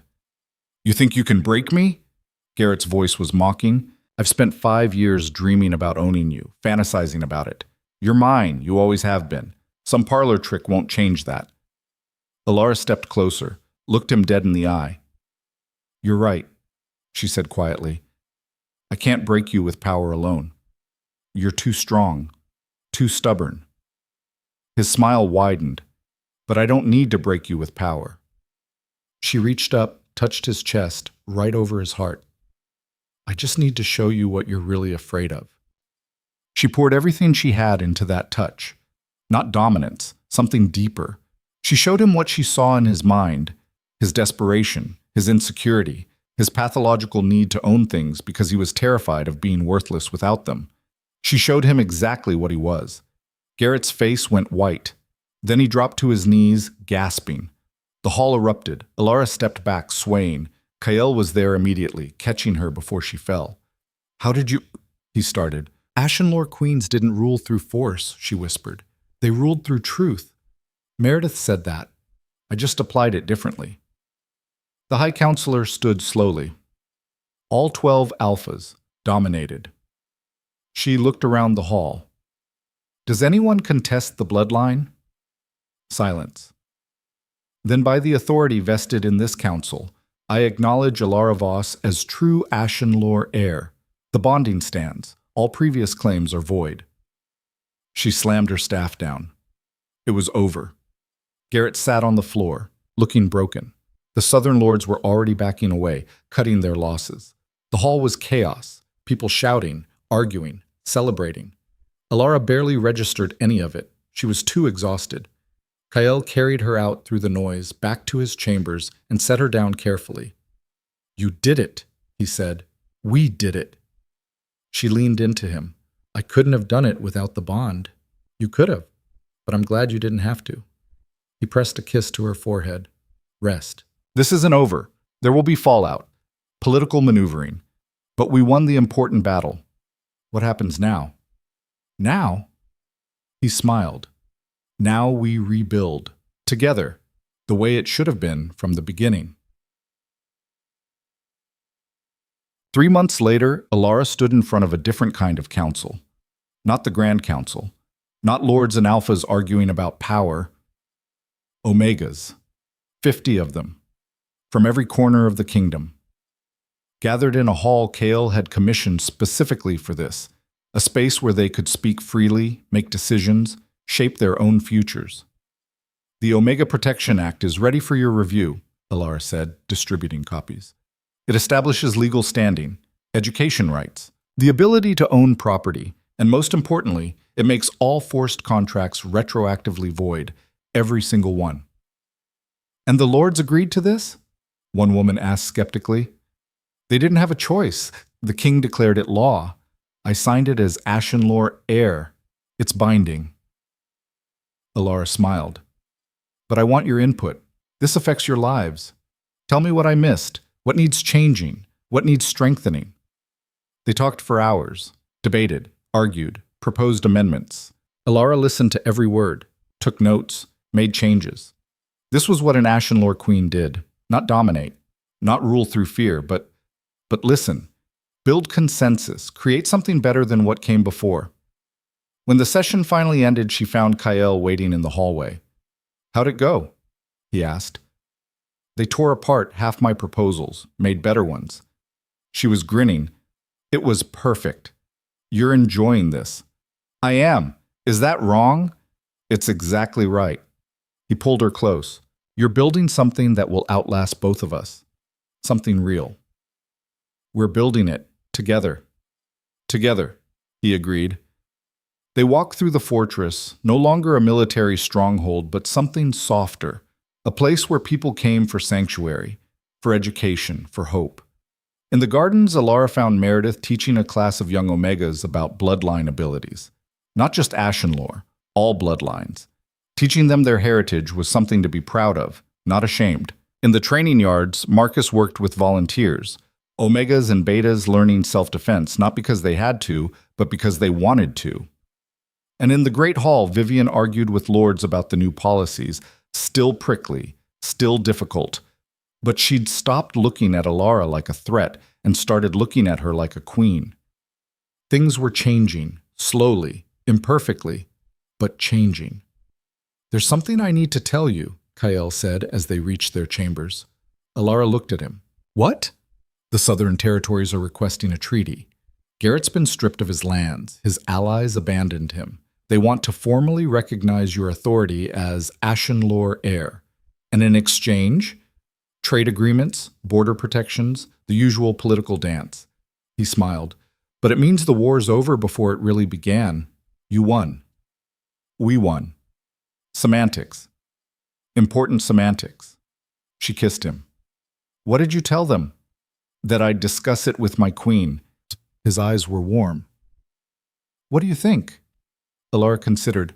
I think we make them work for it. Demand concessions, Omega protections in their territories, education funding, real change, not just paper promises. Ruthless. I like it. I learned from the best. They stood together on the balcony, watching the sun set over the mountains. The same mountains where Alara had nearly died in a storm 4 months ago. Where she'd been running and terrified and alone. She wasn't alone anymore. Do you ever regret it? Kael asked quietly. Bonding with me? Becoming queen? All of this? Every day, she said. His head whipped around. She was smiling. I regret not doing it sooner. I regret all the years I spent hiding when I could have been fighting. I regret not knowing what I was capable of. She turned to face him fully. But bonding with you? Becoming queen, those I don't regret at all. Relief flooded the bond. Good, because you're stuck with me. For 300 years? At least, possibly longer. The bond does strange things to Omega lifespans. Then I guess we'd better make them count. She pulled him inside. Let the curtains fall. Let the world wait. Because tomorrow there would be more councils, more politics, more fights to win. But tonight, she was just Alara, and he was just Kael. Two people who'd found each other in a storm and decided to build something better than what came before. Once, she'd been a ghost hiding in smoke and suppressants, a girl who erased herself to survive. Now she was a queen no one could silence, a force no one could control. And she was just getting started. In the capital, laws were changing. Omegas were attending universities, opening businesses, speaking in councils. In the villages, girls who'd grown up believing they were property heard stories about the Ashenlore queen who'd refused to be owned, and they started refusing too. Change spread like fire through dry grass. Not perfect, not easy, but unstoppable. Years later, historians would write about the Ashenlore Renaissance, the period when the Omega bloodline returned and transformed a kingdom. They'd debate the details, argue over the timeline, analyze every decision. But they'd all agree on one thing. Alara Voss didn't just survive her story, she rewrote it. And in doing so, she rewrote the story for everyone who came after. The girl who refused to be owned became the queen who freed everyone else. That was her legacy. That was her triumph. That was her truth. And nothing, no lord, no law, no ancient tradition could ever take that away.